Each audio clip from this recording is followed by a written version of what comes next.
welcome. As the day recedes and the quiet settles around you, we begin a journey far beyond the urgent ticking of clocks into the Earth's ancient story. Tonight, we drift back through the ages, exploring worlds that once were, sculpted by forces so vast they gently defy our waking grasp. Let your mind softly unspool, releasing the day's concerns as we quietly observe the slow dance of continents, the rise and fall of primordial seas. There is no rush here, no demand for attention, only the calm presence of time itself, unfolding in the stillness of this moment. We find solace in the deep past, where shadows lengthen across forgotten landscapes. Our story begins, as always, long ago, in a quiet corner of the long, quiet dreaming of the Earth. It was in a time almost beyond our understanding, roughly 4.5 billion years ago, that our planet first began to gather itself into being. A swirling cloud of cosmic dust and gas, drawn together by unseen forces, slowly condensed into the molten sphere that would become Earth. This was a birth of unimaginable scale, a cosmic crucible where the very elements of our world were forged and settled. For untold ages, this nascent Earth was a place of fiery chaos. Continents had yet to truly form, and the atmosphere was a shroud of gases, utterly unlike the air we breathe today. Over immense stretches of time, as the planet began its slow cooling, water vapor, released from the planet's interior and delivered by ancient comets, fell as rain for millions of years, filling vast depressions to form the first simmering oceans. Even then, life was stirring, though in forms almost imperceptible. For nearly 4 billion years, life remained predominantly microscopic and single-celled. These were the patient pioneers, tiny builders of a world yet to be. They drifted through warm, shallow waters, existing in quiet abundance, largely unseen, unheard, and leaving only the most subtle traces of their prolonged presence. These were the eons when Earth learned to breathe in its own unique way, slowly, silently. These early microbes, through the alchemy of photosynthesis, gradually began to release a new gas into the oceans, and then into the air. This was oxygen, slowly accumulating, molecule by molecule, over hundreds of millions of years. It was a transformation so gradual, so profound, it truly defines the slow breath of a sleeping planet. This long, quiet era, before the familiar burst of complex life, is known to geologists as the Proterozoic Eon. It was a vast and patient age, spanning from approximately 2.5 billion years ago, right up until 541 million years ago. Imagine that span of time.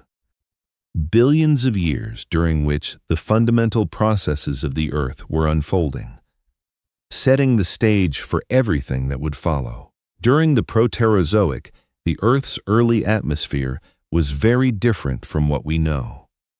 Free oxygen, the kind that complex animals need, was scarce. The sky above those ancient, iron-rich oceans might have appeared a muted green or brown, rather than the familiar blue. The land masses themselves were barren, devoid of plants or animals, sculpted only by wind, water, and the immense grinding forces of geology. There were no forests, no grasses, no flowering fields, just exposed rock, slowly weathering under an alien sun. The continents, too, were on their own patient journey. They were not fixed in place, but drifting on currents of deep time, slowly rearranging themselves across the planet's surface. Throughout the Proterozoic, they repeatedly collided and separated, forming immense landmasses called supercontinents. One such colossus, known as Rodinia, was assembled around 1 billion years ago. Rodinia was a formidable site, a vast arid landmass stretching across a significant portion of the globe, its interior likely a desolate desert. The shores of this ancient continent would have been pounded by waves from an ocean that was slowly becoming more oxygenated, though still far from supporting the diverse that would later emerge.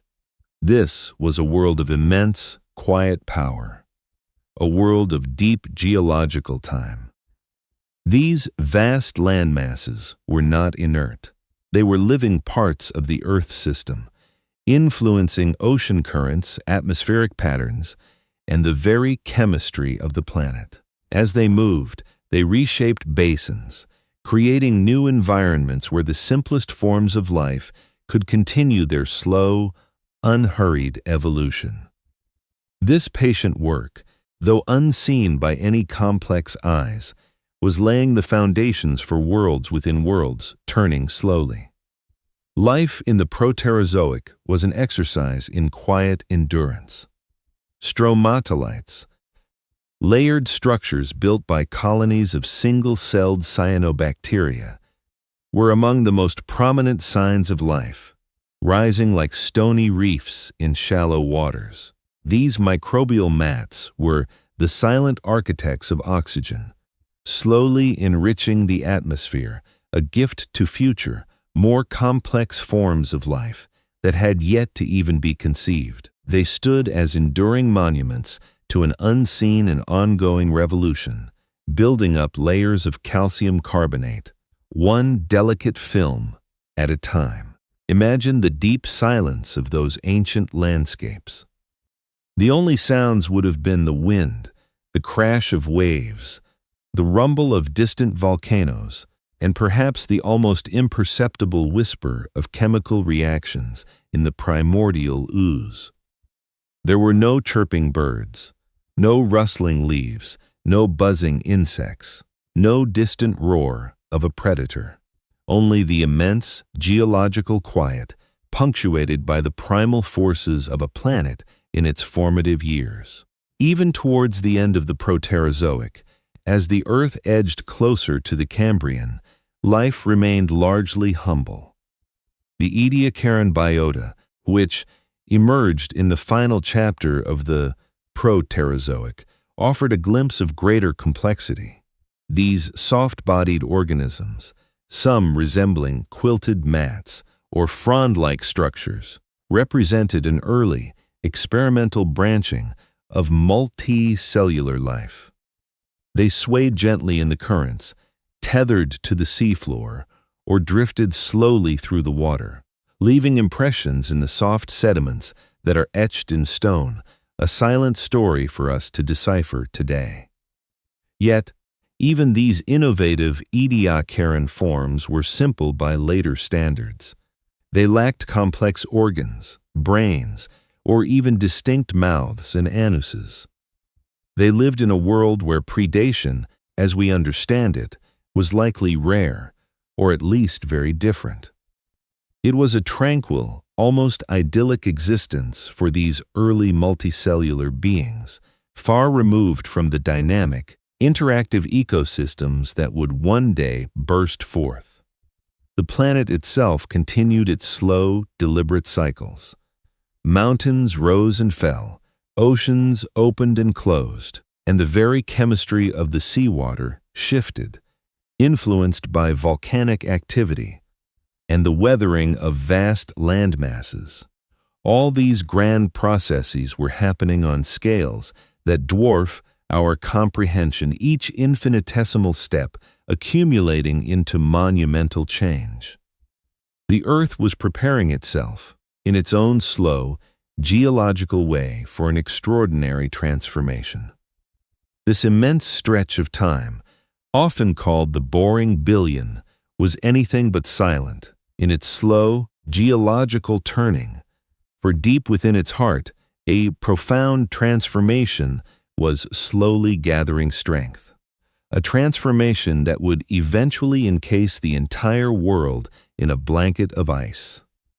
This icy blanket defined the cryogenian period, the quiet, frozen heart of the Proterozoic Eon. For over 85 million years, from approximately 720 to 635 million years ago, the Earth experienced a deep, cold slumber. It was a period marked by at least two immense global glaciations, events so profound they reshaped the very surface of the planet. Imagine a world not just touched by ice, but consumed by it. The snowball Earth hypothesis describes a planet almost entirely encased in a shell of ice and snow. From pole to pole, even across the equator, vast glaciers extended. These were not the glaciers we know today, confined to mountain valleys or polar caps. These were continental sheets, miles thick in places, pressing down on the ancient landmasses with unimaginable weight. The sun's light, often a source of warmth and life, found little purchase. Most of it reflected away, bouncing off the blinding white surface of the ice, back into the emptiness of space. This deep reflection helped to lock the planet into its frigid state, a cruel, reinforcing cycle of cold. The world beneath this frozen shell would have been a place of profound silence. The grinding of ice on rock, a low, continuous rumble, might have been the only sound for immense stretches of time. Underneath the miles of ice, the oceans lay in perpetual darkness, perhaps still liquid in their deepest trenches due to geothermal warmth, but mostly cut off from the atmosphere. The water itself would have been still, unmoving, like a vast, deep pool frozen solid on top. Even in this seemingly lifeless expanse, life, as we know it from the Proterozoic Eon, held on. The single-celled organisms, the simple multicellular forms we have spoken of, did not vanish entirely. They found refuge in isolated pockets, tiny oases of survival. Perhaps in cracks within the ice itself, where some faint light might filter through, or in areas where volcanic activity created vents of warmth, releasing nutrients into localized patches of open water. These were the true worlds within worlds, turning slowly, tiny, resilient ecosystems, clinging to existence in the shadow of a global freeze. Beneath the immense, suffocating weight of the ice, the very core of the planet continued its slow, molten dance. Volcanic activity, a relentless force of Earth's internal engine, did not cease. Deep fissures in the crust, hidden beneath the thick ice, continued to release gases into the atmosphere. Slowly, over millions upon millions of years, carbon dioxide accumulated. With the oceans mostly sealed off by ice, there was no liquid water to absorb these gases, no vast surface to draw them down and lock them away. So, the carbon dioxide built up, little by little, a silent, invisible blanket thickening around the frozen world. This gradual, almost imperceptible buildup of atmospheric carbon dioxide began a new, quiet chapter in Earth's history. It created a powerful greenhouse effect. The reflection of sunlight from the ice continued, but the outgoing heat, trapped by the accumulating gases, began to warm the planet, ever so slowly. It was a process measured in millions of years, an immense, patient struggle against the deep cold. The snowball Earth began its long, reluctant awakening. The eventual thawing was as dramatic as the freezing, but equally unhurried in geological terms. As the planet warmed, the immense ice sheets began to melt. At first, it would have been a barely noticeable softening, a drip here, a trickle there. But as the process gained momentum, the meltwater would have flowed in torrents. Rivers of ice-cold water, laden with the accumulated minerals and sediments that had been trapped for eons carved their way across the newly exposed land. These meltwaters were rich in nutrients, including phosphorus, scoured from the ancient rocks by the movement of the glaciers. This flood of fresh, mineral-rich water poured into the newly opened oceans. It was an influx of life-giving elements, a profound fertilization of the world's seas. This immense thawing event, following the long period of extreme cold, fundamentally reset the Earth's chemistry. It altered the ocean's composition, infused it with vital building blocks, and set the stage for a burst of biological innovation. The immense glaciations, far from being a biological dead end, became a powerful catalyst, preparing the global environment for a new, vibrant chapter of life. The ice had scoured the planet clean, then enriched its waters, leaving behind a fundamentally altered world, ready for what was to come. This slow breath of a sleeping planet had ended its longest exhale, and was now preparing for an entirely new kind of intake. The consequences of this global reset were far-reaching. The oceans, once dark and nutrient-poor beneath the ice, were now invigorated. New niches opened. The harsh conditions had filtered out many of the existing simple life forms, leaving behind a hardier, more adaptable population. The increased availability of minerals, particularly calcium, in the seawater would prove crucial. These vast, slow changes were etched into the very layers of rock, a silent story of planetary resilience and transformation. The cryogenian period, with its deep freeze and slow thaw, represents a vital, foundational chapter in the story of life. It demonstrates the Earth's immense capacity for self-regulation, even through periods of such extreme environmental stress. The forces at play were truly global, shaping every part of the planet. And as the last great glaciers retreated, revealing oceans brimming with new chemical potential, the planet was ready. It was as if a long, deep sleep had ended, and the world was waking up to a new dawn, a fresh canvas for evolution. The long, quiet dreaming of the Earth was stirring towards something profoundly different. Yet, even beneath such a thick, ancient blanket of ice, forces were at work, slowly gathering the warmth required to begin a gentle thawing, revealing a world primed for new forms of life to emerge from the darkness. With this gentle thawing, the Earth began to slowly stretch. The immense, mile-thick ice sheets, which had locked away the planet for ages, began their long, reluctant retreat. This was not a swift awakening, but a profound, gradual transition, unfolding across millions of years.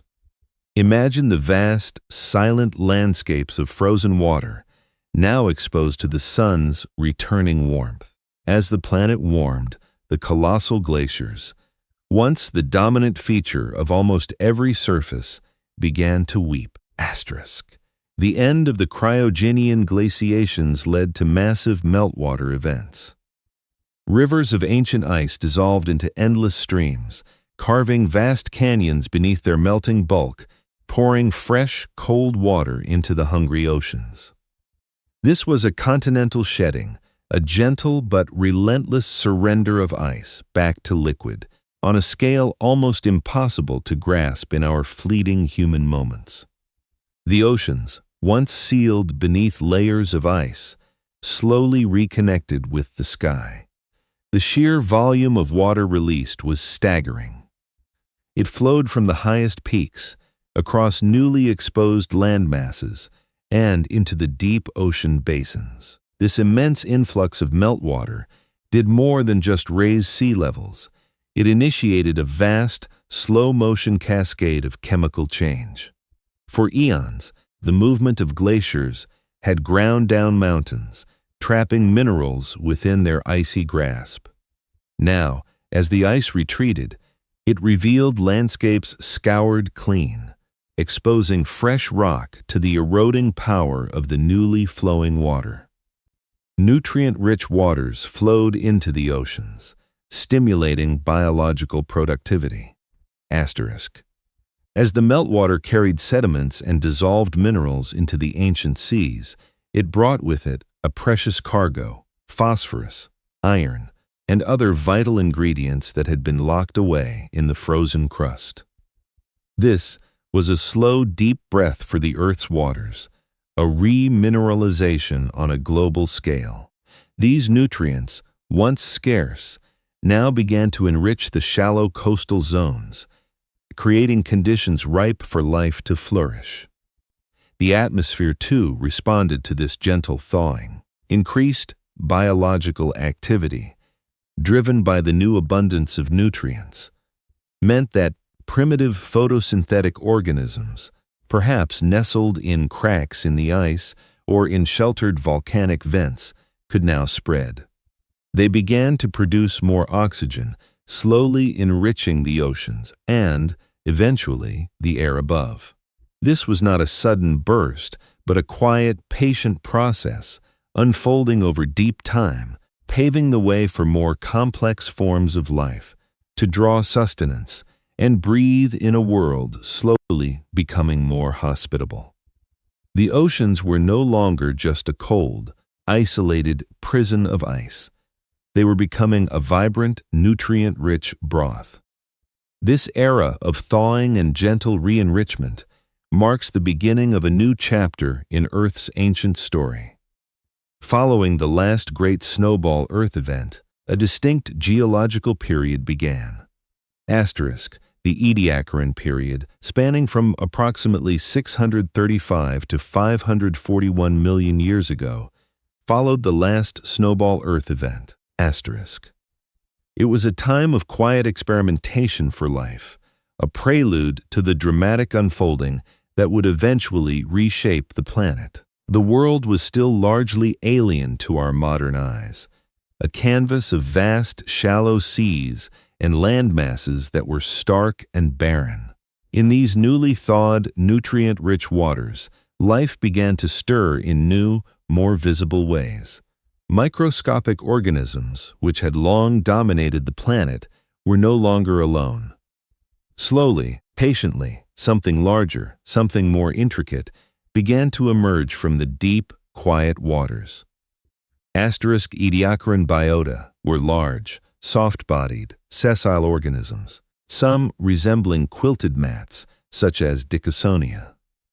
These creatures represent some of the earliest known multicellular animals, though their true relationship to later life forms remains in some cases a gentle mystery. Imagine the seabed of these ancient Ediacaran oceans. There would have been no bustling movement, no chasing predators or darting prey. Instead, one might have observed wide, flat discs resembling enormous, delicately quilted mats lying peacefully on the soft bottom. These were the Dickinsonia, sometimes growing to over a meter in length, absorbing nutrients directly from the water through their vast surface area. They were unmoving, content to simply exist, anchored in place, perhaps gently swaying with the mildest currents. Other Ediacaran forms might have appeared like delicate fronds, reminiscent of soft, ancient feathers, or broad, flattened leaves gently rising from the seafloor. These, too, were sessile, rooted to the substrate, filtering the pristine waters for their sustenance. Some might have resembled large, symmetrical bags or tubes inflated by the clear seawater, devoid of limbs or eyes as we understand them. Their world was one of slow, passive existence, a silent testament to the earliest steps towards larger, more complex bodies. One of the most striking characteristics of these early pioneers was their unique body plans. Asterisk, many Ediacaran organisms showed radial or fractal symmetry, unlike later bilateral animals. Instead of having a distinct left and right side, like most animals we know today, many Ediacaran creatures radiated outwards from a central point, or repeated similar patterns in ever smaller scales, like the branching of a fern. This gave them a distinct, almost otherworldly beauty, a pattern of life that explored possibilities quite different from the paths evolution would later take. These were the first macroscopic multicellular organisms to leave a significant mark on the fossil record, a whisper across the eons, telling a story of quiet emergence. They floated, or lay, or stood patiently in the primordial oceans, without teeth or claws or even mouths in the traditional sense. Their world was a vast, unbroken expanse of calm. The waters were still relatively quiet, undisturbed by the complex interactions of predator and prey that would come to define later eras. Sunlight filtered through the clear, shallow seas, illuminating these strange, soft shapes living out their slow, unhurried lives. They were pioneers, pushing the boundaries of what life could be, laying a foundational layer of multicellularity upon the planet. Their presence, however fleeting in the grand scheme of geological time, was an undeniable sign of life's slow, persistent ascent. Their quiet existence, these gentle, unmoving forms, still hinting at multicellularity's vast potential, remained bound by the delicate chemistry of these newly thawed ancient waters, a chemistry itself undergoing profound and irreversible change. This chemistry's profound shift was the direct consequence of vast, ancient ice sheets retreating, their massive bulk scraping clean the continental surfaces, thereby opening an entirely new chapter in the planet's mineral record. The colossal meltwater events did more than merely raise sea levels. They carried an unprecedented deluge of minerals liberated from newly exposed rock. These long-buried substances, once locked in the planet's stony embrace, now flowed with the rivers of the thawing world, quietly enriching the global ocean. Among these countless dissolved elements, one in particular would prove profoundly significant: calcium. For eons, calcium had been present in the Earth's crust, but its widespread availability in the oceans was now rapidly increasing. The immense forces of the ice, which had ground down mountains and scoured plains, had prepared the way. Now the relentless action of rain and wind, weathering these raw, fresh rock surfaces, continuously leached calcium and other vital minerals into the great blue expanse. The oceans began to thicken, not with mud, but with a subtle, invisible soup of dissolved compounds. It was a slow, persistent process, unfolding over millions of years, an immense, unseen transformation. The waters became a vast reservoir of these building blocks, patiently waiting for life to learn how to use them. This mineral enrichment was only one half of the profound transformation. The other, equally crucial shift was in the very breath of the ocean itself. For billions of years, life had existed in an oxygen-poor world, or in environments where oxygen was scarce in the deeper waters. The Great Oxidation Event, a defining moment in Earth's history, had seen an initial rise in atmospheric oxygen much earlier, largely due to the tireless work of microscopic cyanobacteria. But this process had been complex, with periods of fluctuation and even decline. Now, during the Ediacaran and leading into the Cambrian, the Earth was experiencing a second, more stable and significant phase of oxygen accumulation. This later, powerful surge, allowed oxygen levels to reach concentrations previously unseen. The atmosphere slowly thickened with this vital gas. And, even more importantly, the oceans themselves became increasingly saturated, allowing oxygen to penetrate deeper and more consistently into the water column. This rising tide of oxygen within the seas held the key to a more energetic form of life.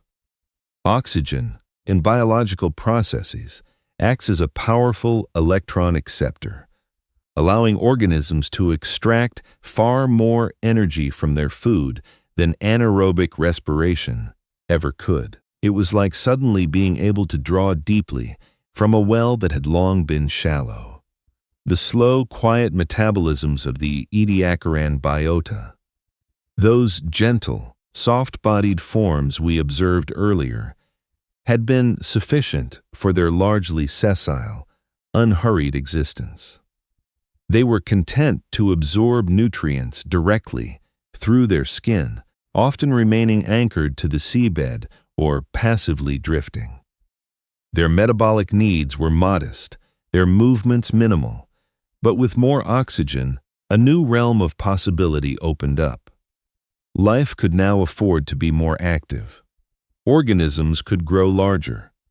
For one, as the energetic limitations on cell count were eased, they could develop more complex internal structures, demanding more energy to build and maintain. Most critically, they could power movement, crawling, burrowing, swimming. The world of stationary forms was beginning to give way to a world of motion. Imagine the gradual shift across the seafloor, from quiet, unmoving mats and fronds to the first hesitant nudges, the first slow ripples of an organism propelling itself through the water. This was an invitation, a profound ecological opportunity for life to exploit entirely new metabolic pathways. The planet was offering a richer diet of energy, and life was slowly, tentatively, reaching out to accept it. The very chemistry of the oceans was becoming a benevolent host, not just with oxygen, but with those liberated minerals, especially calcium. Dissolved calcium carbonate, a readily usable form of calcium, became increasingly abundant. It circulated freely through the water, a silent, invisible nutrient. Previously, such hard materials might been difficult for simple life to precipitate or manage. But with the increase in oxygen providing the necessary metabolic energy and the widespread availability of the raw materials, the conditions were ripe.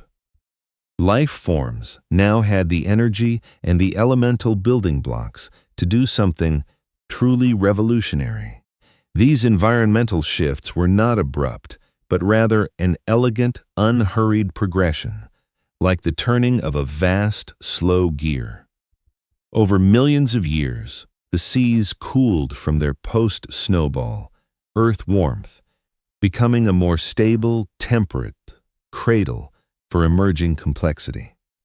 The light filtered through the water differently now, perhaps more cleanly, less clouded by the debris of constant, intense geological activity. The quiet spaces on the seabed, previously the sole domain of soft, pliable forms, now held the promise of something more. These Ediacaran creatures, as peaceful as they were fundamentally limited by their reliance on simple diffusion for oxygen and nutrients, and by their lack of any robust internal or external scaffolding. They were pioneers, certainly, showing the Earth that multicellularity was possible, but they were still bound by the constraints of an earlier, less chemically diverse ocean. The Earth, in its profound and ancient wisdom, had provided a stage, cleansed and refreshed by the long glaciations, then nourished by the meltwater. The atmosphere and oceans had slowly, almost imperceptibly, reached a new equilibrium, one that would favor greater biological complexity. The stage was set for a dramatic new act in the play of life, where the rules of existence would fundamentally change.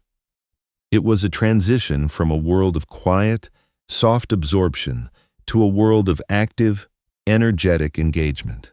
The planet had taken a deep, slow breath, and in that exhalation, it offered its inhabitants the very tools they needed for their next great leap forward.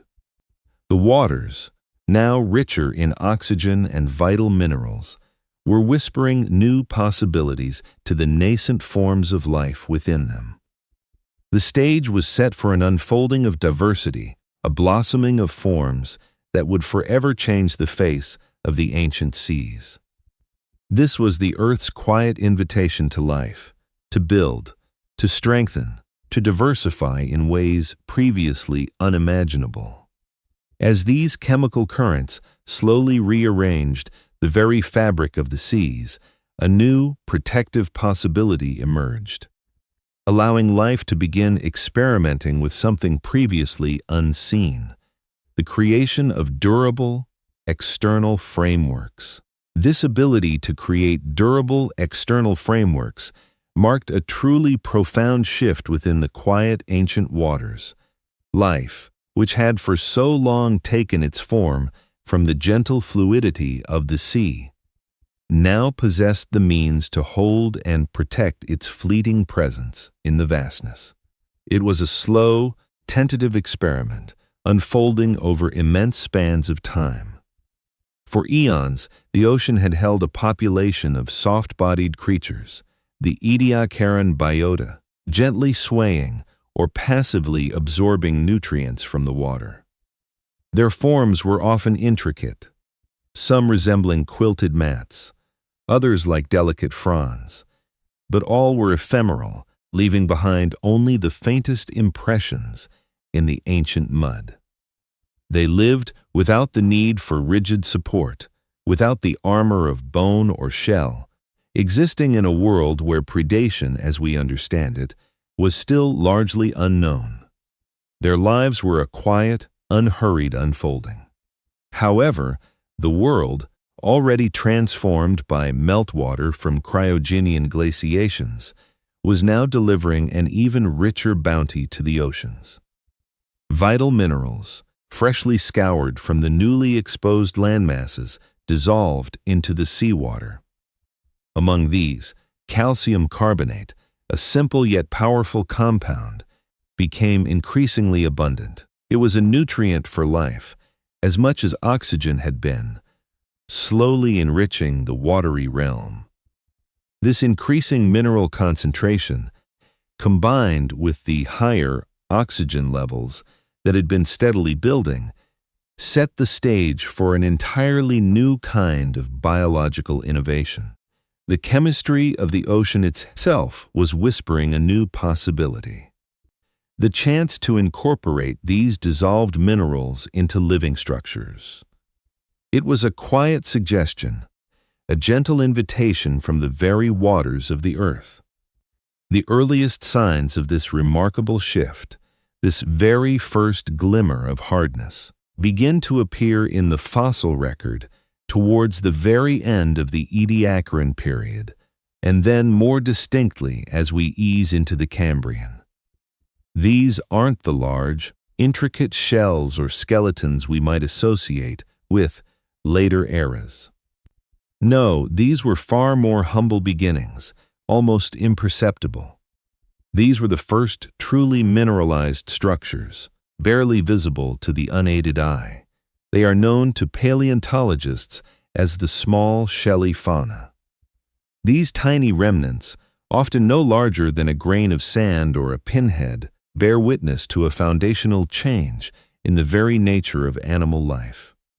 They were like minute pieces of a much larger, unspoken puzzle scattered across the ocean floor. Imagine, if you will, the bottom of that ancient sea. It was a place of quiet silts and gentle currents, perhaps illuminated by a pale, filtered light from above. And within that muted landscape, scattered amongst the soft algal mats and the impressions of the last Ediacaran forms, lay these tiny, hardened fragments. They were the earliest experiments. The small shelly fauna represents a diverse array of these millimeter-scale fossils, each a miniature testament to this newfound ability. Some were simple, hollow cones, like miniature ice cream wrappers standing upright on the seabed. Others were tiny, curved plates, perhaps forming a rudimentary protective shield. Still others manifested as delicate tubes or as spicules, needle-like elements that may have been embedded within soft tissues, providing a subtle internal support, much like the delicate framework within a sponge. One of the oldest and most recognizable of these tiny forms is a creature called Cloudina. Its fossilized remains appear as a series of nested, cone-shaped tubes, each one fitting inside the next like a stack of paper cups. Cloudina grew by adding new cones to its wider end, gradually elongating its form. We find these gentle layered structures etched in stone, a silent story, a testament to an early, quiet innovation. It was not yet a complex animal, perhaps more of a tube-dwelling worm, but it possessed this astonishing new ability. Biomineralization. Another example is anabarites, characterized by its distinctive threefold symmetry, a tiny ridged tube. These organisms, though simple by later standards, were among the first to truly master the art of extracting calcium carbonate from the surrounding water and depositing it in an organized way to create an external framework. It was a subtle act of alchemy, transforming dissolved minerals into durable architecture. Why this sudden, though in geological terms, still gentle and unhurried, appearance of hard parts? There were powerful, silent advantages to these new structures. Firstly, protection. In a world where multicellular organisms were slowly becoming more active, the prospect of being consumed by another creature was gradually emerging. A hard shell, even a tiny one, offered a measure of defense against early probing mouths. It was like a soft creature suddenly finding a small, comforting shield. Secondly, support. For organisms seeking to grow larger, to lift themselves even slightly from the seabed, or to create more complex internal structures, a rigid framework was invaluable. It allowed for the development of muscles to pull against, for limbs to leverage, for bodies to achieve new dimensions and shapes. It was a subtle, internal whisper of possibility, allowing life to contemplate new forms, new architectures. The availability of dissolved calcium carbonate in the oceans, as we noted, was absolutely crucial for this transformation. These early organisms did not have to expend immense energy to acquire the building blocks for their shells and skeletons. The raw materials were abundant, freely circulating in the water. It was a gift from the earth itself, offered to life at precisely the right moment. These early forms, these small shelly fauna, were like the first scattered bricks of a vast, unseen city yet to be built. They experimented with different geometries, different compositions of mineralized tissue, gently exploring the myriad ways that life could harden itself against the world or support itself within it. Their diversity, though tiny in scale, hinted at the enormous potential that lay dormant within the genetic code of these evolving organisms. As these modest structures became more prevalent, they subtly began to change the very dynamics of the ancient seas. Creatures with shells might have moved differently, settled in new places, or simply survived where their purely soft-bodied counterparts could not. This, in turn, created new niches, new opportunities, and new pressures. It was a quiet ripple spreading across the ocean floor, slowly growing into a larger wave. We are watching here the early rehearsals of a grand play, where the actors are tiny, the stage is the ancient ocean, and the theme is the power of innovation. These minuscule, mineralized remnants are not just curious fossils. They are the tangible evidence of life's profound journey, from soft vulnerability to armored resilience. They speak of a patient and unfolding process, a gradual awakening to new possibilities. The very act of forming a hard part, however small, required complex biological machinery, a precise control over mineral deposition, and a genetic blueprint capable of encoding such intricate instructions. These tiny shells and plates were not merely random accretions. They were deliberately constructed biological marvels, each a testament to an increasingly sophisticated evolutionary intelligence. Drifting on currents of deep time, the transition from the fluid, shapeless existence of the Ediacaran to the first hesitant forays into biomineralization was not a sudden explosion but a slow, quiet dawn. It was a period of gentle experimentation, of gradual accumulation of subtle advantages, a time when the foundational elements of a new era were being softly laid into place, one microscopic calcified cone at a time. The world was beginning to harden, to define itself with edges and forms that would persist. These minute, protective shields, though seemingly simple, marked a profound shift, laying down the first tentative blueprints for the more complex body plans that would soon begin to emerge from the silent depths, driven by unseen genetic whispers. Unseen genetic whispers, almost imperceptible against the vastness of oceanic time, carried intricate instructions. They were the gentle hum within the very cells, guiding the formation of new structures, designing the emerging tapestry of life.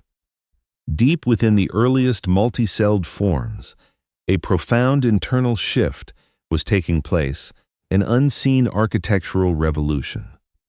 It involved a special group of related genes, often called Hox genes, which held the quiet power to map out an embryo's entire body plan, gently dictating the precise arrangement of its parts along a simple head-to-tail axis.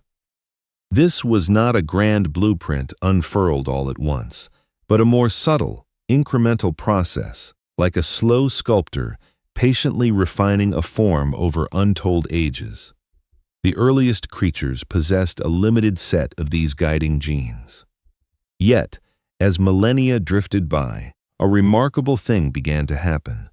These Hox genes, through quiet, natural processes, started to duplicate. They copied themselves, creating redundant versions. Then slowly, almost imperceptibly, these copies began to drift apart in their precise functions.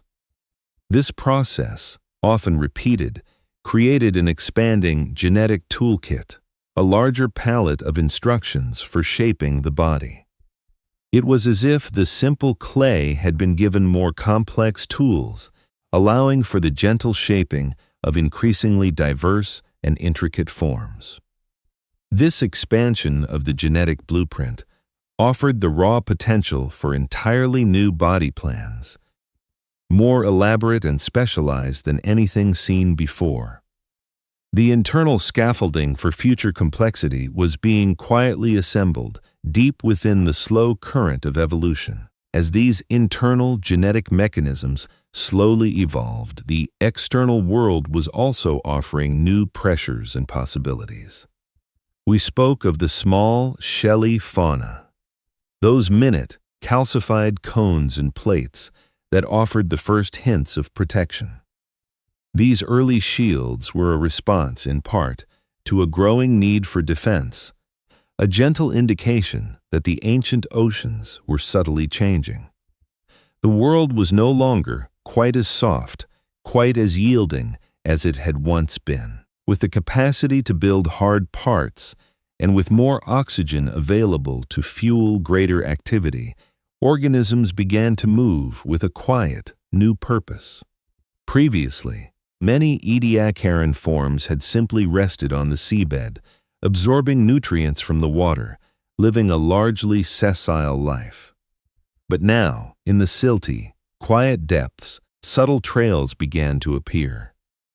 These trace fossils, preserved over vast stretches of time, are the faint signatures of movement, the gentle curving of a burrow dug into the soft sediment, the fleeting impression of an organism slowly crawling across the seabed. These marks tell a silent story of creatures beginning to explore their surroundings, to seek out new patches of nutrient-rich ground, or perhaps to avoid the emerging shadows of others. They were becoming more mobile, more active, no longer entirely bound to a single place. Among these new forms, a truly profound adaptation began to emerge, one that would redefine the very nature of interaction in the ancient seas: the evolution of eyes. At first, these were not the complex, image-forming eyes we know today. Rather, they were simple patches of light-sensitive cells, perhaps only capable of distinguishing between light and shadow, perceiving merely the presence or absence of illumination. Imagine a creature drifting through the dim, filtered sunlight of the shallow Cambrian seas. For the first time, it might sense a darker shape moving nearby, or discern the subtle shift from open water to the shelter of a rock. This simple ability, this new form of perception, was a profound threshold. It was a gentle awakening to a new dimension of the world. This nascent ability to see, however rudimentary, changed everything.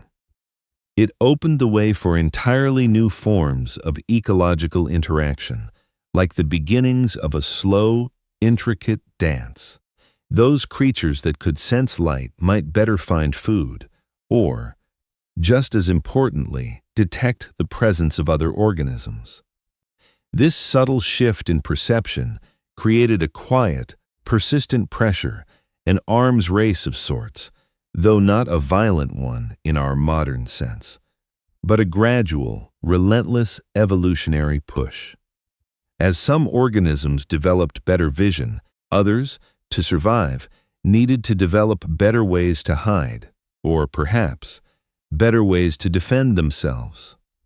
The small shelly fauna, those early protections, now took on a deeper significance. A creature that could see was a creature that could hunt with a quiet new efficiency. And a creature that was seen now needed more robust defenses, faster movement, or better camouflage.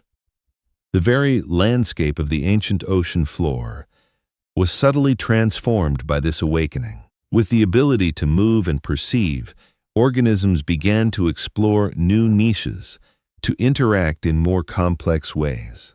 Some learned to burrow deeper into the soft sediments, finding refuge or new food sources beneath the surface. Others began to move more freely through the water column, propelled by newly evolved muscles. These were worlds within worlds, turning slowly, each new adaptation creating ripple effects throughout the nascent ecosystems. The increasing availability of oxygen, steadily accumulating in the oceanic waters as the ice receded, provided the necessary fuel for these more energetic lifestyles.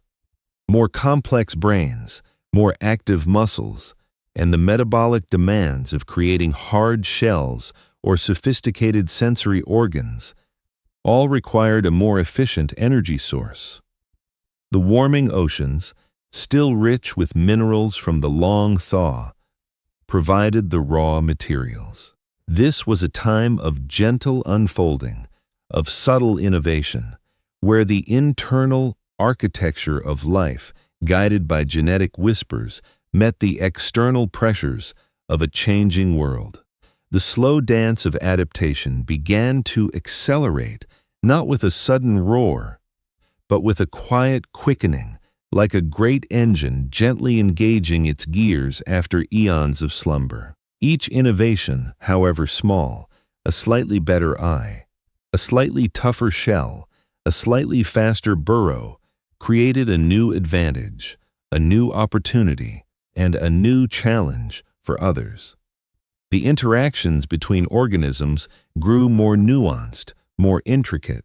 The very concept of a prey and a predator began to solidify in these ancient waters. No longer were creatures simply drifting, passively absorbing nutrients. Some were now actively seeking, gently pursuing, while others were developing the means to evade, to hide, to defend. This dynamic exchange became a powerful engine for further evolution, a continuous loop of innovation and counter-innovation. Every new development, no matter how small, pushed the boundaries of what was possible, gradually expanding the repertoire of life's forms and functions. The oceans, once home to simple, relatively static communities, were slowly stirring with a new kind of vitality, a silent, profound awakening.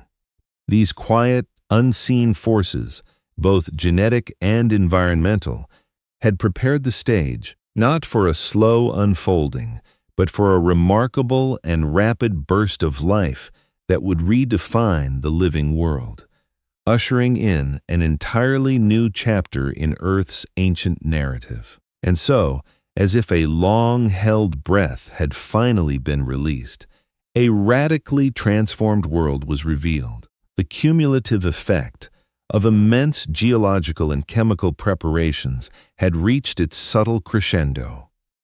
We step now into the Cambrian period, an era that began approximately 541 million years ago, a span of time that stretched for some 56 million years, until roughly 485 million years ago. This era brought a biological revolution. This environmental reset, triggered by the slow retreat of ancient ice and the subsequent surge of oxygen and minerals into the warming oceans, provided the perfect canvas. What unfolded next was a period scientists call the Cambrian explosion.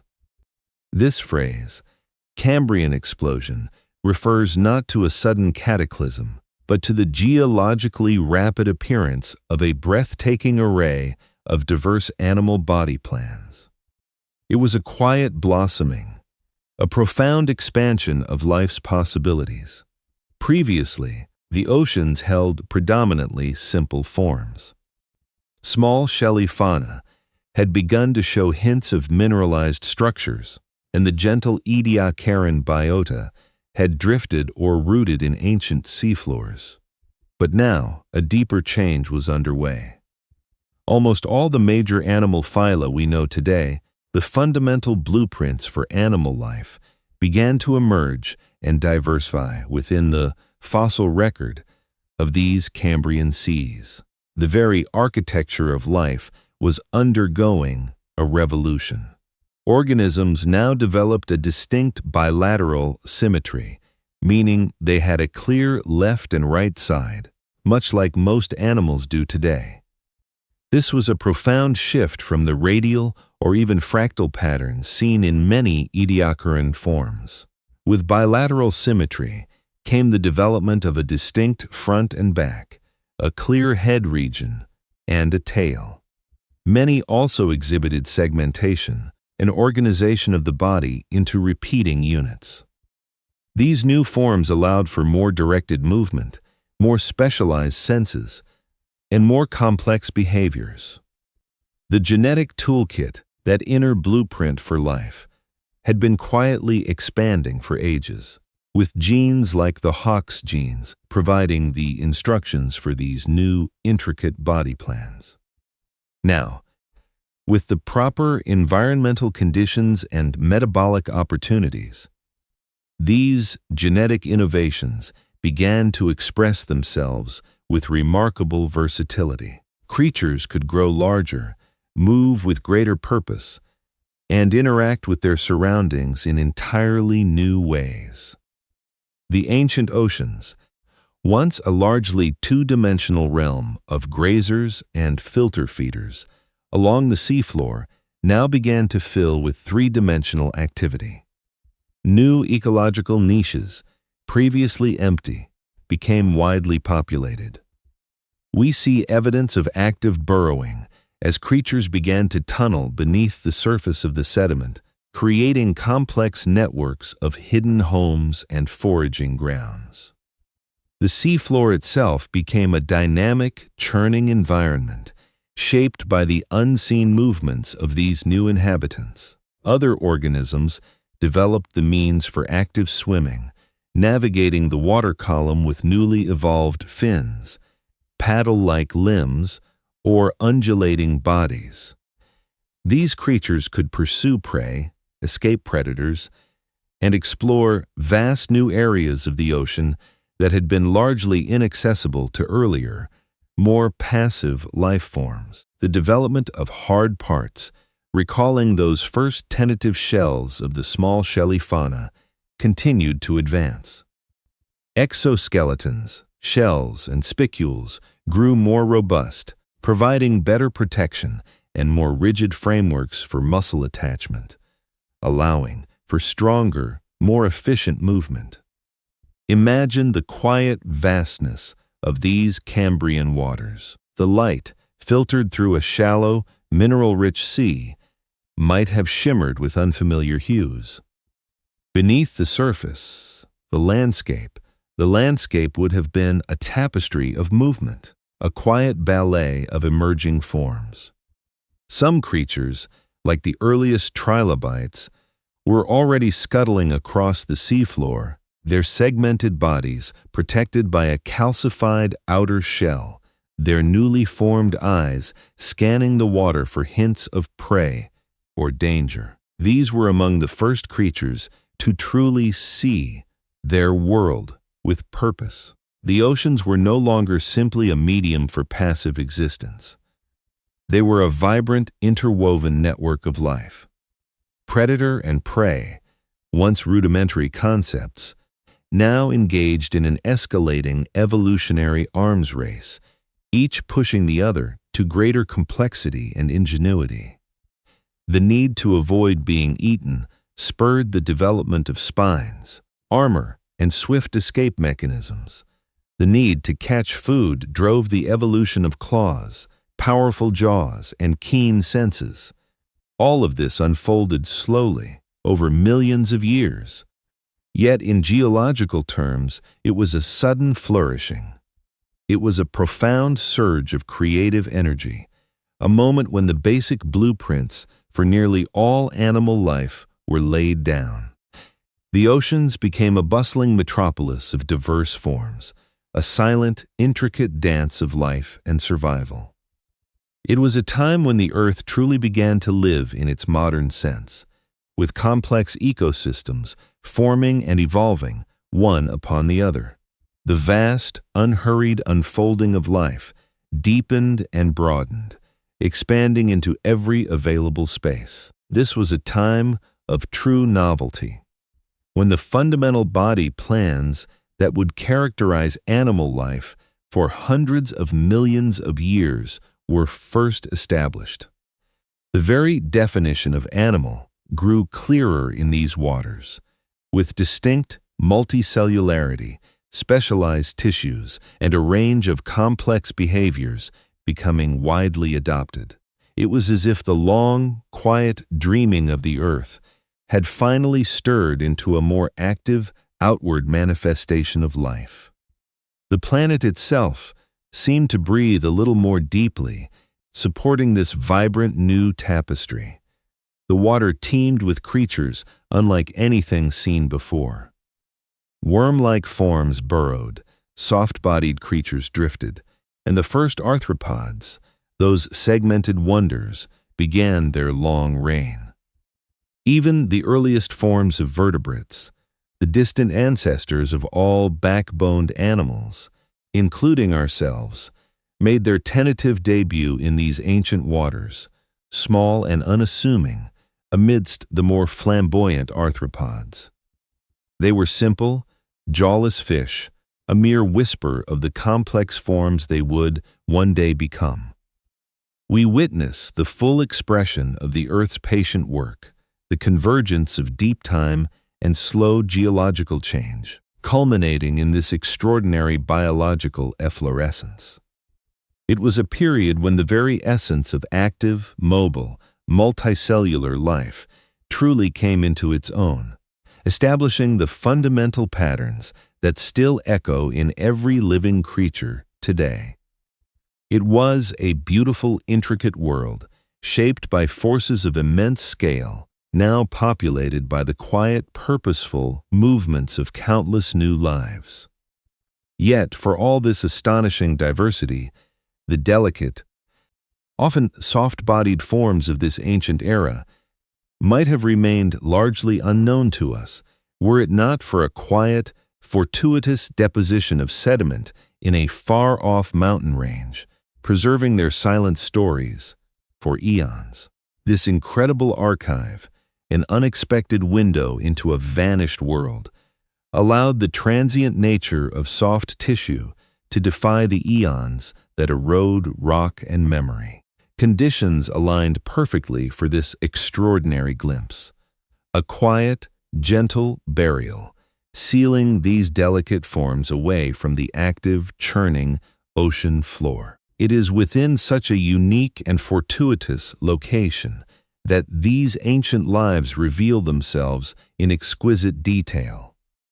High in the Canadian Rocky Mountains, a landscape of immense, silent peaks and deep, shadowed valleys, lies a particular stretch of rock, almost unassuming in its grandeur. It is here, nestled among the colossal formations of British Columbia, that the extraordinary story of the Burgess Shale began to unfold. Discovered in 1909 by a paleontologist named Charles Doolittle Walcott, this site was not immediately recognized for the unparalleled treasure it contained. He was drawn to the unique rock layers, each one holding a delicate promise. The air here is often crisp, the light clear, revealing contours that speak of vast geological ages. One can almost feel the immense weight of the rock above us, the deep, cool silence of the mountains. This place, now a UNESCO World Heritage Site, might at first appear like countless other wilderness expanses. Yet beneath its tranquil surface lies a window into a world that existed more than 500 million years ago. It offers a rare, clear view into the early to mid-Cambrian marine ecosystem. The Burgess Shale is what scientists call a Lagerstätte, a German term meaning storage place, a site of exceptional fossil preservation. It is a rare phenomenon, a confluence of specific geological circumstances that allowed not only the hard parts of organisms to be preserved, but also their most delicate, soft tissues. Most often, only bones, shells, and teeth survive the relentless passage of time. They are the durable architecture of life. But here, the soft skin, the delicate antennae, the intricate gills, the very texture of ancient life forms, were held in exquisite detail. The secret to this incredible preservation lies in the very nature of its formation.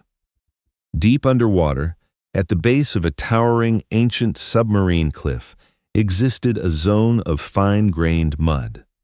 Periodically, this mud would become unstable, perhaps triggered by an ancient tremor, or the slow settling of accumulated sediment.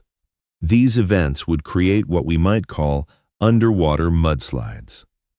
But these were not violent, destructive torrents. Instead, they were slow, gentle flows of oxygen-poor, silty sediment sliding down the slope. As this soft, rich mud flowed, it would quietly engulf the marine life living on or near the seabed. Organisms were buried almost instantly, sealed away from the scavenging creatures of the surface waters and from the corrosive effects of oxygen and bacteria. This rapid, anoxic burial was the key.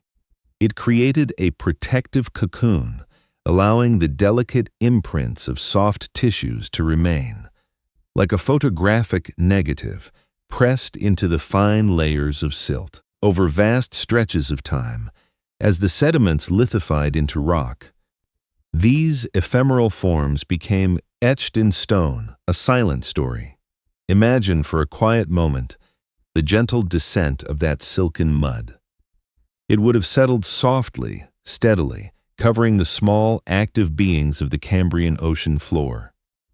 This slow, encompassing shroud preserved an entire community, a cross-section of an ancient world, frozen in time. The mud acted as a guardian, protecting the intricate architecture of these early lives, allowing their detailed forms to be revealed millions of years later. Within these dark, quiet shales, a menagerie of creatures emerged, unlike anything we might expect. Many of them represent stem groups, early branches of modern phyla that retained characteristics of their ancestral forms, or developed unique features that have since vanished from the Earth. They are glimpses into evolutionary pathways that were still being explored, the boundless creativity of life unfolding in a primordial ocean. We find organisms like Opabinia, a creature so utterly strange it initially bewildered scientists.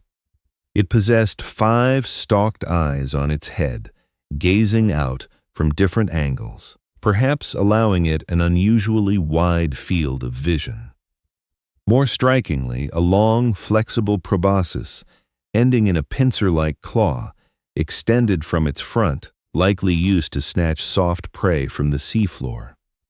Its segmented body was flanked by delicate, paddle-like fins, suggesting a graceful swimmer, perhaps moving with a gentle undulation through the dark water. Then there was Anomalocaris, a fearsome predator of its time, though fearsome in a gentle, ancient sense, measuring up to a meter in length, a giant among its contemporaries. It would have moved with an unhurried majesty. Its large, compound eyes offered excellent vision, and 2 prominent, spiny feeding appendages extended from its head, used to grasp and manipulate prey. It was an apex predator, one of the earliest known, driving that slow, evolutionary arms race that spurred much of the rapid diversification we observed earlier. Its presence suggests a complex food web was already well established.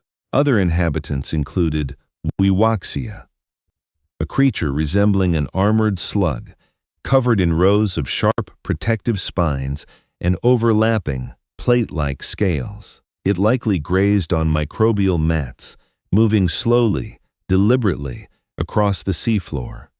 Its distinctive form, both spiny and soft-bodied, speaks to the variety of defenses evolving in this new age of mobile life.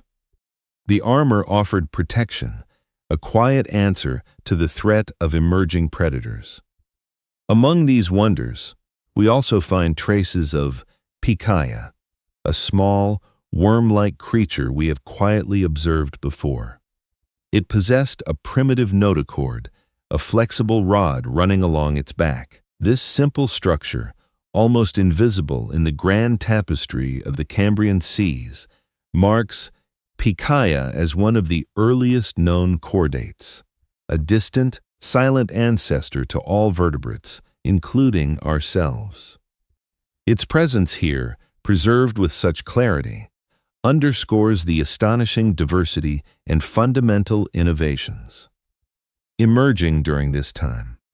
The Burgess Shale fossils confirm the scale of life's flourishing during the Cambrian explosion, providing tangible forms to the rapid appearance of phyla we've previously discussed. These were not just theoretical blueprints, but living, moving beings, occupying a multitude of ecological niches.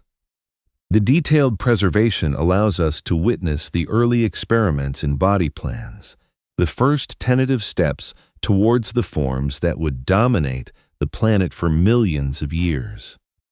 Each slab of shale, carefully split open, reveals a new facet of this ancient, alien world. It is like opening the pages of a deeply old, silent book, each page holding a delicate image. The delicate texture of gill filaments, the faint outlines of digestive systems, the segments of ancient legs. All are presented to us, a profound whisper across the eons.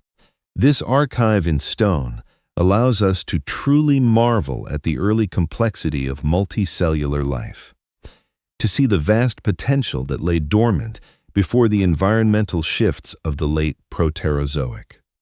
The profound stillness of these mountain peaks, now guarding this ancient sea, speaks to the immense cycles of the earth. The deep past is not lost entirely.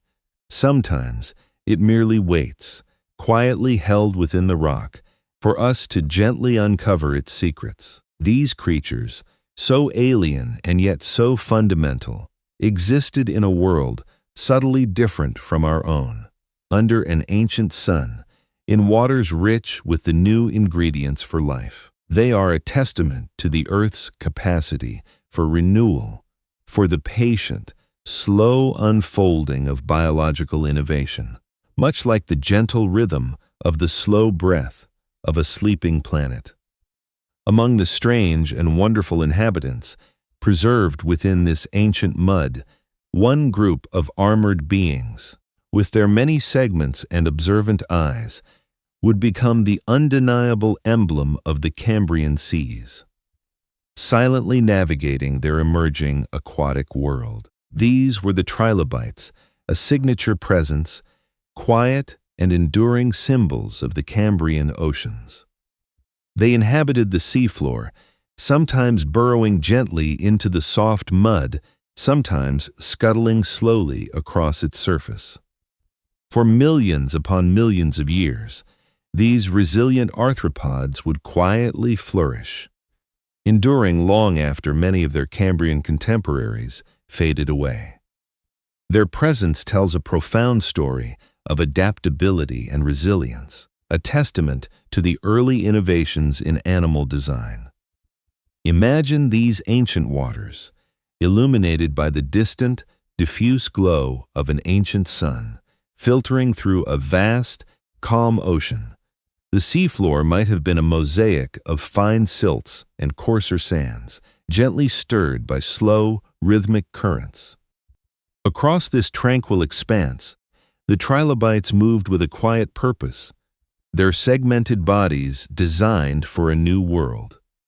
They were marine arthropods, distant relatives of modern crabs and insects, but shaped by the deep past. Their name itself, trilobite, offers a gentle clue to their form, derived from the 3 distinct lobes that ran lengthwise down their bodies. A central, raised lobe was flanked on either side by a slightly lower, more flattened lobe, giving them a subtly ribbed appearance. This characteristic division was a hallmark of their design, a structural elegance born from the slow work of evolution. Their bodies were also segmented across their width, allowing for a remarkable flexibility.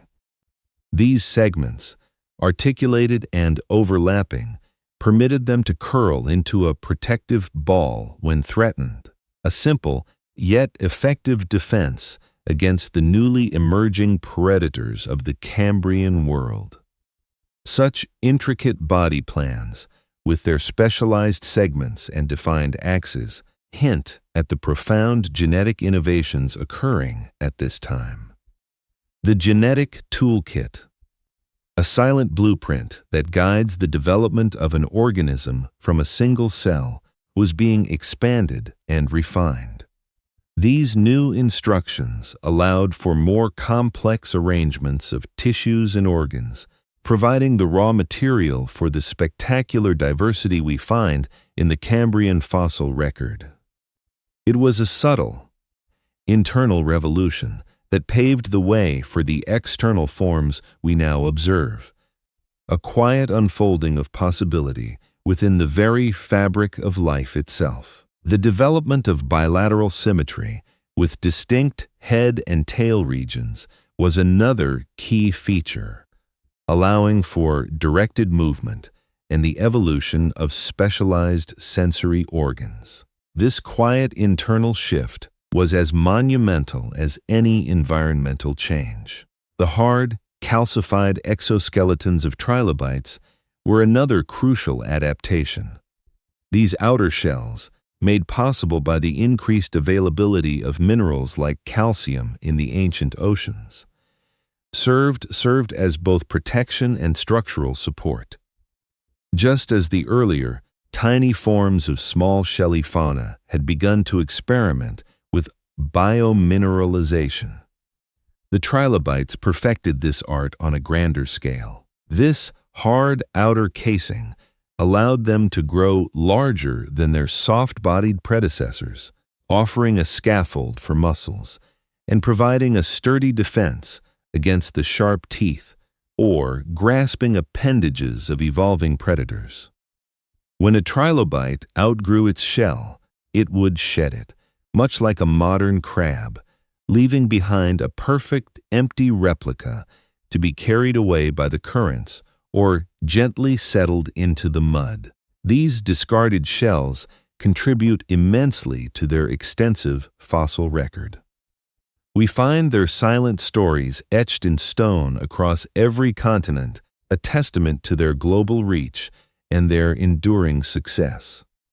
From the warm, shallow seas of what would become North America to the emerging landmasses of ancient Gondwana, trilobites were a ubiquitous presence. Their wide distribution, sustained over hundreds of millions of years, makes them one of the most thoroughly studied and recognizable groups of ancient creatures. Each fossil, whether a complete specimen or just a fragment of a shell, is a quiet echo of a time long past, a moment held still for us to observe. Perhaps their most remarkable feature, one that truly embodies the active and dynamic nature of the Cambrian, was their vision. Trilobites were among the first creatures on Earth to possess complex compound eyes. These organs were often large and prominent, composed of many individual lenses, sometimes hundreds, even thousands, all arranged in a gentle curve. These eyes were not like our own. They were made of inorganic calcite, the same mineral as their shells, making them incredibly robust and, in many cases, perfectly preserved in the fossil record. Through these crystalline lenses, the trilobite would have perceived its world as a mosaic of light and shadow, detecting movement and changes in illumination with great sensitivity. This sophisticated vision represented a profound shift in the ancient oceans. No longer were organisms solely reliant on touch or chemical cues to navigate and find food or evade danger. The ability to see, even in a rudimentary way, sparked an evolutionary arms race that accelerated the development of both predators and prey. It was a silent revolution of perception, opening new dimensions for life in the water. Trilobites occupied a diverse array of ecological niches within the Cambrian seas. Some species were detritivores, quietly sifting through the fine seafloor sediments, feeding on organic particles and microscopic organisms. Others were likely filter feeders, drawing nutrients from the water column as it passed over specialized appendages. Still others evolved into active scavengers, cleaning the seafloor of carrion, and some, with their more robust build and perhaps slightly more acute vision, were almost certainly predators, hunting smaller invertebrates or other trilobites. This wide range of feeding strategies reflects the rich tapestry of the Cambrian ecosystem, a complex web of interactions forming as life expanded its possibilities. The quiet persistence of trilobites from their first appearance in the Cambrian until their final fading away during the Permian extinction event, some 250 million years ago, speaks to their success. For nearly 300 million years, they were a part of the Earth's story, evolving into countless different forms, adapting to changing environments, and witnessing the rise and fall of other great groups of life. Their journey, spread across such an immense span of deep time, reminds us of the slow, unfolding processes that shape all life. We are, in a sense, drifting on currents of deep time as we contemplate their long, quiet reign.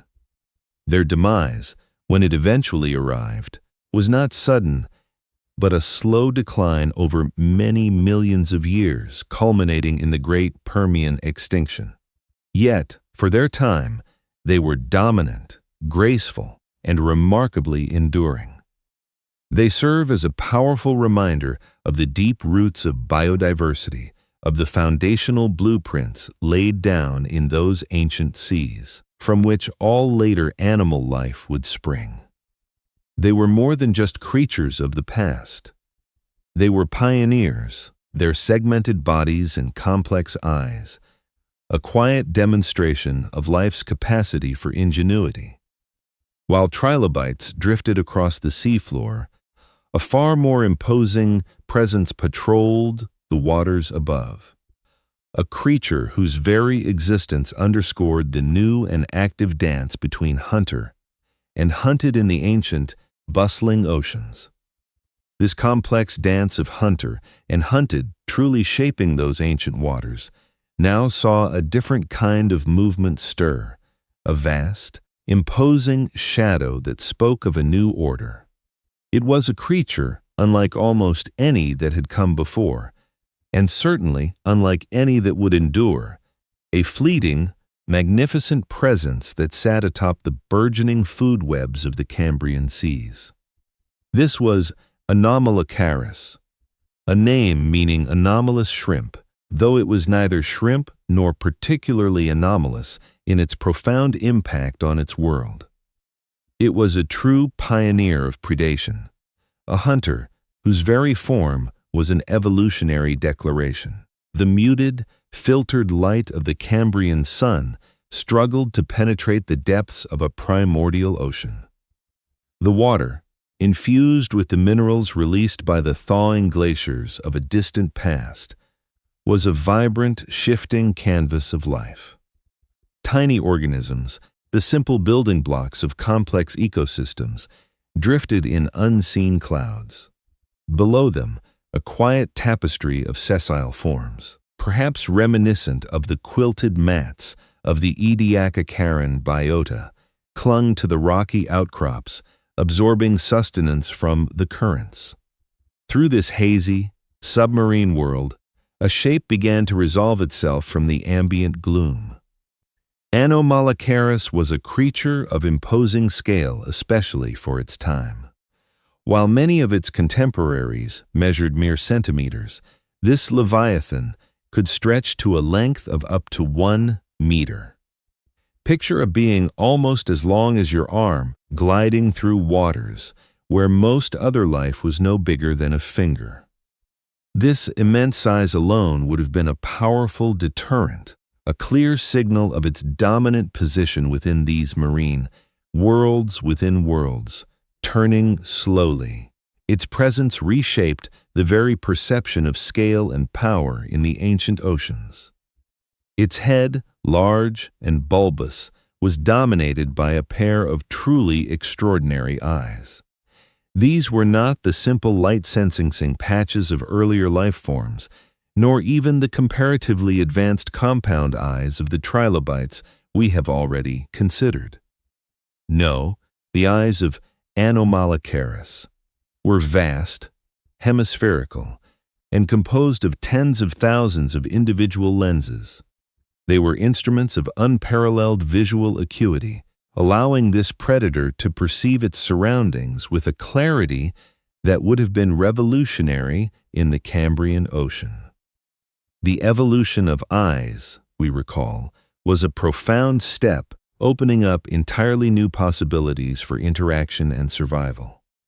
For Anomalocaris, these eyes were precision tools, honed by millennia of subtle change, enabling it to track the most minute movements, to discern prey from the shifting patterns of light, foresight, and shadow, even in the dimmest reaches of the deep. They were windows into a world of active pursuit, demanding an acute awareness of its environment. This keen sight allowed for a precise targeting of its chosen prey, a level of efficiency previously unknown. Beneath these formidable eyes, flanking a central, somewhat unsettling mouth, were two massive, spiny appendages. These were not merely grasping limbs, but highly articulated, specialized tools, curved and segmented, resembling a pair of multi-jointed arms, studded with sharp, interlocking spines. When relaxed, they might have appeared almost decorative, gently drifting with the water's flow, catching the faint currents.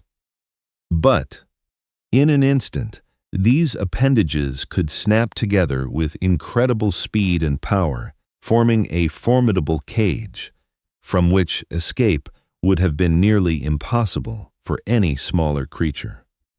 They were designed for capture, for seizing and securing, for bringing prey firmly within reach, acting with a silent, unerring precision. This innovation alone fundamentally altered the dynamics of the ancient seas, fostering a new kind of interaction that we recognize today as the active predator-prey relationship. And then, there was the mouth itself. Unlike the familiar jaws of modern fish or the biting mandibles of insects, the mouth of Anomalocaris was a circular structure, arranged radially with several rows of sharp, hardened plates. Some have described it as resembling a pineapple ring, a rather peculiar image for such a powerful instrument. These plates were not designed for tearing or chewing in the way we understand it. Instead, they would have been used to crush, to grind down the tough exoskeletons of its favored prey, like the hard-shelled trilobites that patrolled the seafloor. It was a specialized, silent mill, efficient in its work, breaking down the defenses that had, until then, offered considerable protection to the armored creatures of the Cambrian. The discovery of crushed trilobite fragments in fossilized Anomalocaris gut contents offered a quiet confirmation of its dietary habits. This combination of acute vision, powerful grasping appendages, and a crushing mouth made Anomalocaris the undisputed apex predator of many Cambrian ecosystems. It sat at the very top of the food chain, a position of immense influence, shaping the evolution of every other creature around it. The presence of such a formidable hunter meant that survival for its neighbors now hinged on speed, on defensive armor, on camouflage, or on finding clever places to hide. It was a catalyst for the new predator-prey dynamics. An evolutionary arms race played out in the silent, watery depths, a constant, subtle pressure for refinement and adaptation. Consider the ripple effect of Anomalocaris, existence. Its appetite would have driven the diversification of defenses across the entire ecosystem. Trilobites, already possessing calcified external skeletons, might have evolved thicker shells, or developed the ability to roll into protective balls, a strategy some species employed to shield their vulnerable undersides. Other soft-bodied creatures, extremely vulnerable to such powerful crushing forces, would have been compelled to burrow deeper into the soft sediments, developing new ways to sense danger or to move swiftly out of harm's way, perhaps under the cover of darkness or in the densest thickets of primordial algae. The very fabric of the ecosystem was being rewoven, thread by thread. In response to this powerful presence, each new defense a quiet answer to the ever-present threat. The immense scale of Anomalocaris also speaks to the growing availability of energy within the Cambrian seas. For a creature to reach such a size, the ecosystem must be able to support a substantial biomass at lower trophic levels. The increased oxygen levels in the oceans, a legacy of the Great Thaw and subsequent biological productivity, allowed for more energetic metabolisms. Organisms could grow larger, move faster, and sustain more complex physiological processes. This profound shift, from the simpler, more passive life forms of the Ediacaran to the active, mobile predators and their increasingly sophisticated prey, was a testament to the Earth's long, quiet dreaming, slowly unfurling new possibilities, building layer upon layer of biological complexity. The fossil record, etched in stone, a silent story from deposits like the Burgess Shale, offers us these incredible glimpses into a lost world. The preservation of Anomalocaris, with its soft-bodied features and delicate appendages, is a rare gift, allowing us to reconstruct its form and infer its lifestyle. These remarkable fossils, formed when underwater mudslides gently but swiftly entombed marine life, protected these fleeting forms from decay, leaving us a detailed window into that ancient time. We see the clear impression of its great eyes, the precise arrangement of its grasping claws, and the distinctive circular mouth, all frozen in time, inviting our contemplation of a truly alien, yet familiar, evolutionary path. Its existence was, however, relatively fleeting in the grand sweep of geological time. Anomalocaris and its close relatives eventually faded from the fossil record, replaced by other forms that rose to dominance in the oceans of later periods. But its legacy endured, profoundly influencing the evolutionary trajectory of countless species that followed. It proved that large-scale predation was not only possible, but a powerful driver of diversification, a force for pushing the boundaries of biological form and function, a constant sculptor of life. The deep past often feels distant, its creatures alien, its landscapes unimaginable. Yet, these ancient hunters and their prey were part of the same unfolding processes that shape all life. They were foundational, demonstrating the power of natural selection to sculpt incredibly specialized forms, driving adaptation and innovation in ways both grand and subtle. Their story reminds us of the interconnectedness of all living things, how the rise of one powerful species can irrevocably alter the course of many others, setting in motion new dances of survival and adaptation, a quiet ballet of life and death, playing out over millions of years. Beyond the hunters and the hunted, the Cambrian seas were home to a mesmerizing array of other forms, some alien to our modern understanding, others bearing quiet hints of the diverse life that would follow. This tapestry of forms, woven in the deep Cambrian waters, was indeed richer than even the mighty Anomalocaris could perceive. For every swift hunter or armored trilobite, there were countless other life forms, each a unique expression of this fertile evolutionary moment, each finding its own way within the shifting landscapes of the primordial seafloor. These deep ocean floors, vast expanses of soft, nutrient-rich mud, stretched out under waters that had only recently begun to fully breathe with oxygen. Dim, filtered light, perhaps a gentle emerald green, reached down into these depths, painting the world in muted, shimmering tones. It was a realm of profound quiet, where the gentle currents stirred the fine sediment and carried minute particles of life. Here, among the delicate fronds of ancient algae and the slow drift of detritus, life experimented with form and function in a silence broken only by the faint rustle of moving creatures and the distant muffled echoes of the ancient sea. Within this tranquil, ancient world, where the very chemistry of the oceans had shifted to allow for new possibilities, lived creatures that would defy easy classification even today. They showcased the wild, untamed imagination of early evolution, each a testament to the planet's slow, unfolding history. Consider, for a moment, the creature known as Wiwaxia. It drifted slowly across the silty seabed, a testament to the early experiments in developing effective protection.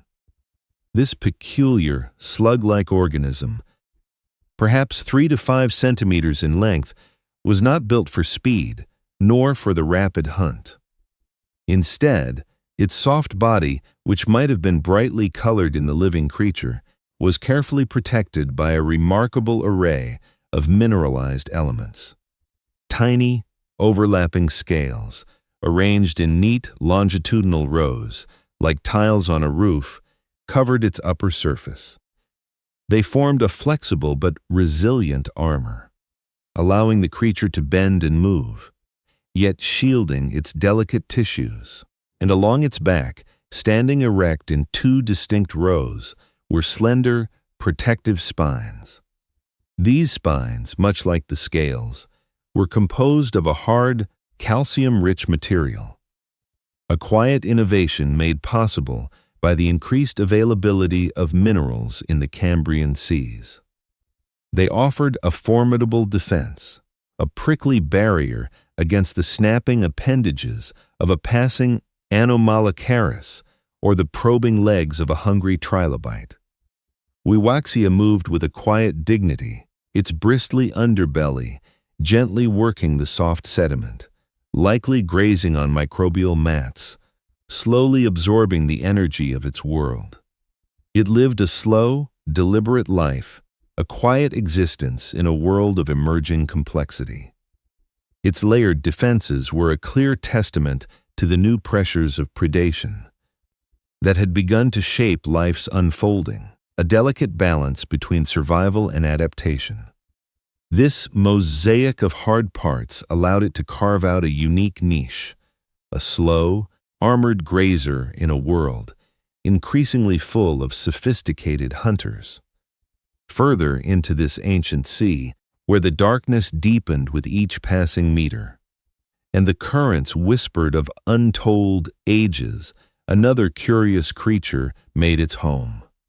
Hallucigenia, an aim that evokes the dreamlike quality of its discovery, presented a different kind of strangeness, a captivating puzzle for those who unearthed its silent story from the ancient rocks. When first found, its fossil was so unusual, so utterly unlike any modern form, that scientists initially reconstructed it upside down. They mistook its row of 7 rigid, conical spines for stilt-like legs, imagining it walking high above the seafloor, an improbable, spiny wanderer. What were its delicate, flexible tentacles were thought to be structures along its back. It took painstaking re-examination, the patient sifting through countless ancient layers, and the discovery of more complete specimens from other fossil sites to reveal its true wondrous form, a whisper across the eons. Hallucigenia was, in fact, a distant relative of modern velvet worms, a lineage that still exists today in damp terrestrial environments, a testament to the enduring blueprints laid down in these ancient times. This ancient ancestor moved with a slow, deliberate grace, possessing a row of soft, paired, stumpy legs that ended in tiny claws. These small, paddle-like appendages allowed it to grip the microbial mats and detritus on the seafloor, gently pulling itself forward. Its most striking features were indeed those 7 pairs of long, sharp spines that pointed upwards from its back, forming a protective palisade against any potential threat. On the other side, along its belly, was a row of 7 delicate, tentacle-like structures, each ending in a tiny mouth, which it used to filter feed, or perhaps to gather choice fragments of detritus from the soft sediments. It was a creature of quiet contrasts, armored on one side, exquisitely delicate on the other, a soft-bodied explorer of the rich, nutrient-laden mud, a silent, slow-moving inhabitant of a bustling Cambrian world. The diversity stretched even further into realms of sensory perception and novel forms of locomotion, revealing evolution's profound willingness to experiment with fundamental body plans. Opabenia, for example, was another creature from the Burgess Shale, a site of exceptional preservation that seemed almost too whimsical to be real. Its body was segmented, much like an arthropod, yet its head was unlike anything seen before or since. Instead of the typical pair of eyes we associate with many complex creatures, Opabenia possessed 5 stalked eyes, arranged in a gentle arc across the top of its head, giving it a wide, panoramic view of its ancient world. Imagine the quiet way it might have surveyed its surroundings, those 5 small globes slowly swiveling on their stalks, sensing the subtle movements of water, the fleeting shadows of other life forms in the dim, aquatic light. But its most striking feature was not its multiple eyes. From the front of its head extended a long, flexible, trunk-like proboscis, ending in a pair of delicate, yet sturdy, grasping claws. This proboscis, a marvel of soft tissue mechanics, was likely used to scoop up soft prey or detritus from the muddy seabed, a specialized feeding apparatus, unlike any other that has graced the earth. Along the sides of its body, a series of broad, flattened lobes pulsed rhythmically, propelling Opabenia gently through the water with a slow, undulating motion. These lobes also housed delicate gills, absorbing the precious oxygen from the ancient ocean, which was so crucial for the development of larger, more energetic forms of life. Opabenia was a fluid, almost ethereal swimmer, its 5 eyes and grasping trunk giving it an air of quiet, watchful curiosity as it drifted through the water column, a true marvel of Cambrian biological engineering, a testament to the diverse paths evolution was exploring. It moved with a quiet purpose, a silent dancer in the vast, still waters of an ancient world, a testament to the boundless creativity of Earth's deep past. And then there was Nectocarius, a truly enigmatic animal, whose very existence challenges our neat biological categories. Discovered relatively recently, Its fossil caused a quiet stir, a new piece added to the grand ancient puzzle. Possessing a head shield and stalked eyes reminiscent of some arthropods, it also had a large, muscular body and a pair of lateral fins, suggesting a surprising affinity with cephalopods, like modern squid and octopuses. Its classification has remained a persistent puzzle for paleontologists, a creature that seems to straddle the boundaries between different groups, defying the easy boxes we often try to place ancient life into. Nectocaris propelled itself with a pair of lateral fins, much like a modern squid or cuttlefish, moving with quiet grace through the water. Its head bore two large eyes and a pair of long prehensile tentacles, likely used for sensing and capturing prey.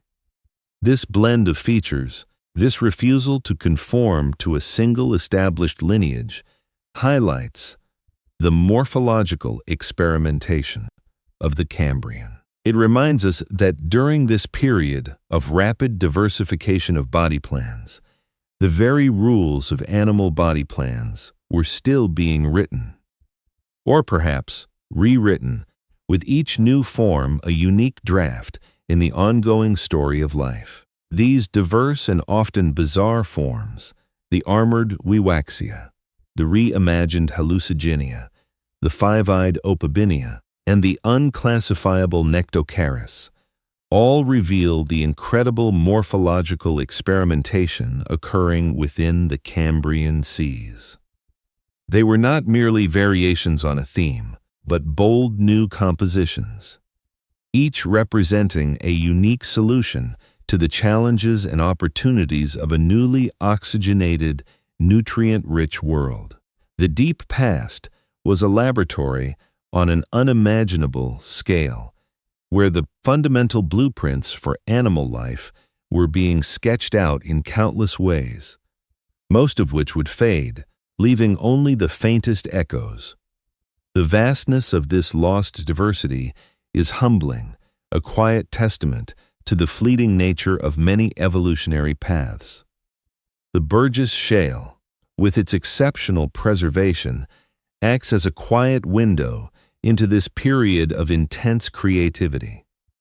It allows us to gaze upon the delicate imprints of creatures that, in most other circumstances, would have vanished without a trace, their soft bodies simply dissolving back into the primordial soup of the deep past.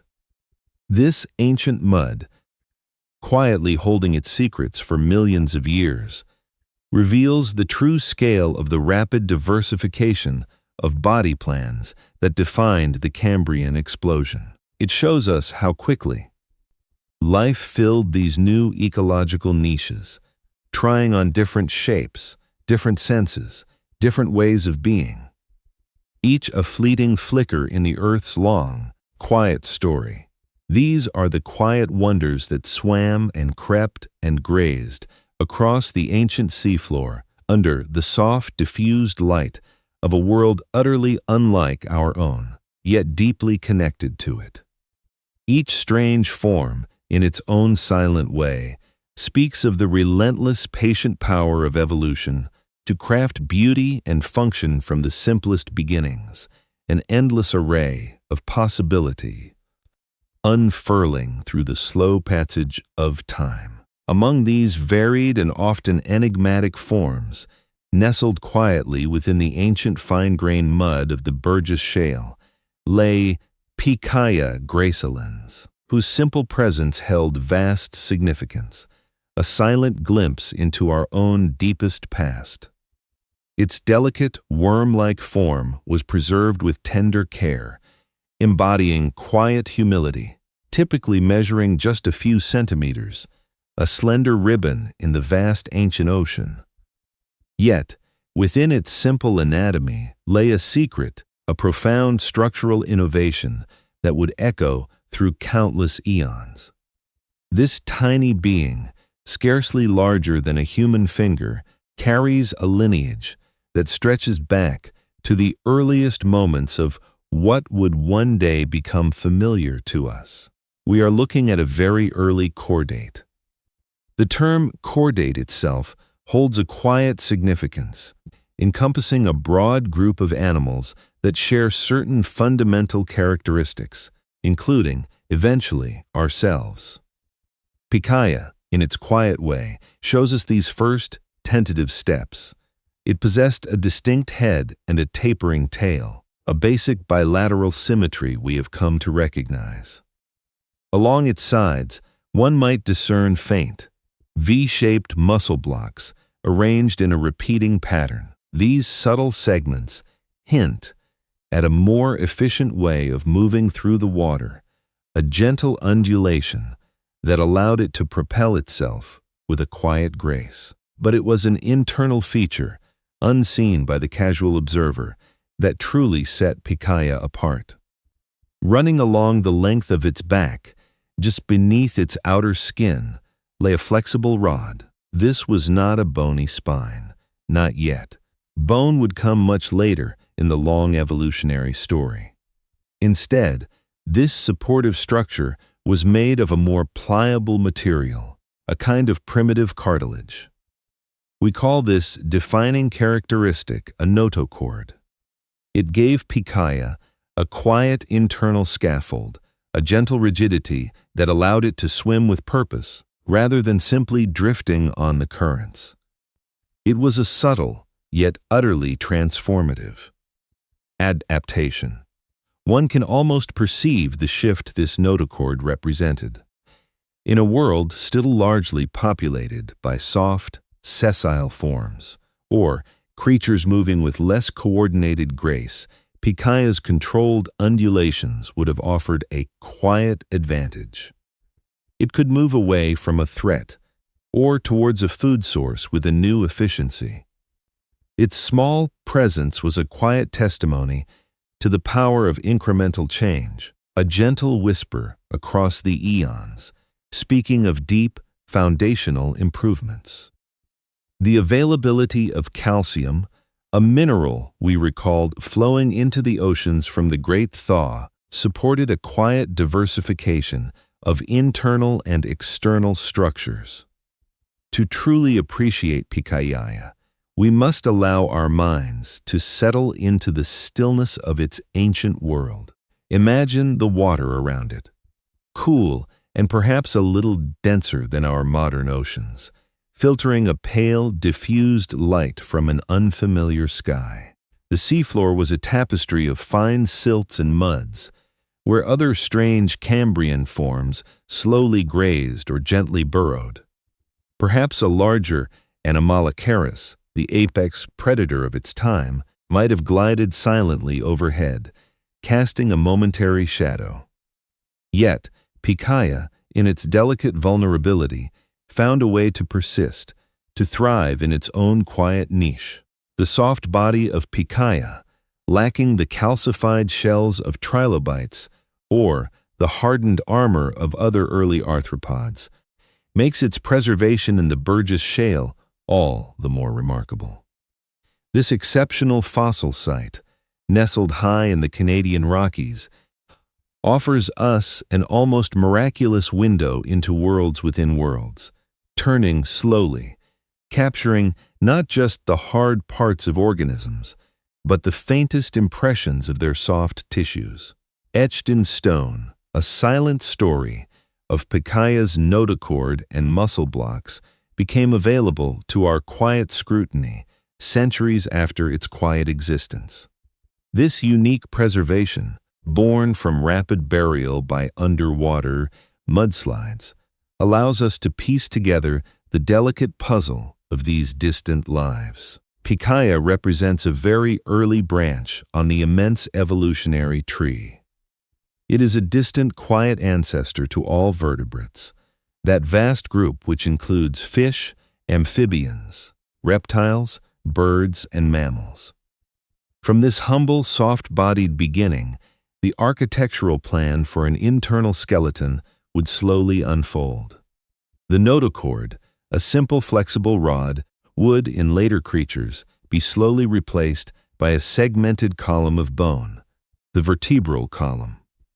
The V-shaped muscle blocks, so subtly present in Pikaia, would evolve into the complex musculature that allows for powerful swimming, running, or flight. The distinct head and tail, already present, would become more specialized, housing increasingly complex brains and sensory organs. The journey from Pikaia, quietly swimming in the Cambrian seas, to the diversity of vertebrates we see today, is a testament to the patient, persistent nature of evolution. It is not a sudden leap, but a slow, unfolding narrative, a continuous thread connecting the deep past to the vibrant present. This tiny creature offers us a moment of quiet reflection, a gentle reminder of the shared ancestry that binds all life on Earth. Its simple form held the genetic potential for future complexity, a quiet promise of vast diversification yet to come. As we gently reflect on Pikaia, we are not just observing an ancient fossil. We are witnessing a pivotal moment in the Earth's long, quiet dreaming. A point where the fundamental blueprint for a vast and successful lineage was subtly established. The conditions that allowed for its emergence, the increased oxygen, the shifts in ocean chemistry, the arms race of predation that drove innovation, all contributed to creating the fertile ground for such a profound development. Pikaia did not stand alone in its quiet significance. Other early chordate forms, this tiny, delicate creature, drifting subtly through the ancient waters, reminds us of the profound significance of the quiet depths of the Cambrian seas, the true crucible where the very foundations of nearly all future animal life, including our own, were forged. Far from merely a cradle for diverse new forms, these quiet depths of the Cambrian seas functioned as a timeless workshop. In those ancient, sun-dappled waters, the foundational blueprints for nearly all future animal life were quietly sketched. Etched not in stone, but in the living tissues of organisms, designs destined to persist and echo through countless generations. The Cambrian explosion, often perceived as a sudden, dramatic flourish of life, was perhaps more profoundly the most significant diversification event in animal history. A quiet turning point, it set in motion a trajectory that would shape life's evolution for hundreds of millions of years.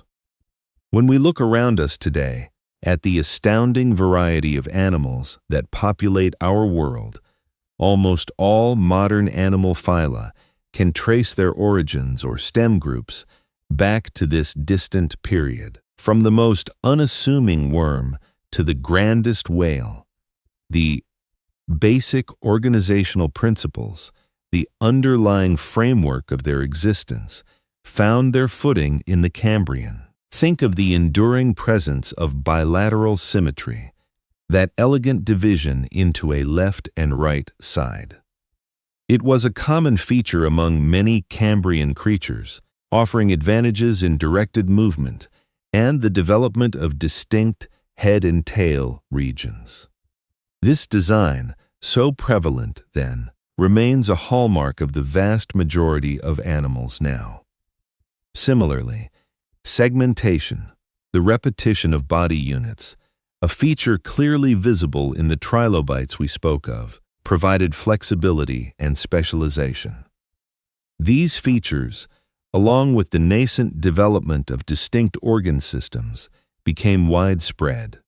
They offered pathways for ever greater complexity, allowing for specialized functions within a larger, more coordinated body.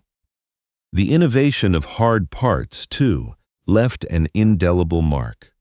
What began as tiny, scattered plates and spicules, the small shelly fauna, blossomed into the robust exoskeletons of arthropods like the trilobites. This ability to biomineralize, to create protective outer layers allowed for the fossil record to become much richer.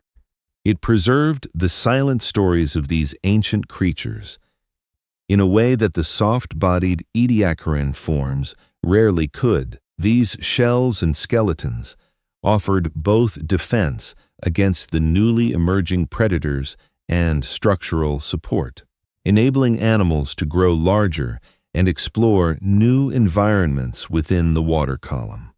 The humble Pikaia, with its delicate notochord, embodied one of the most profound of these enduring gifts.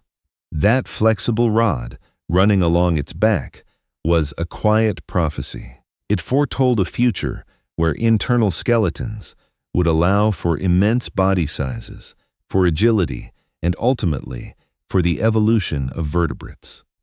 The very basic idea of a supported, segmented body moving with purpose through the water was born then, a whisper across the eons that still resonates within our own spinal columns. The forms that emerged during the Cambrian, though alien in some ways, laid down the enduring principles of animal architecture. They were foundational. The basic body plans established in the Cambrian have been highly conserved over geological time, demonstrating a remarkable efficiency and adaptability.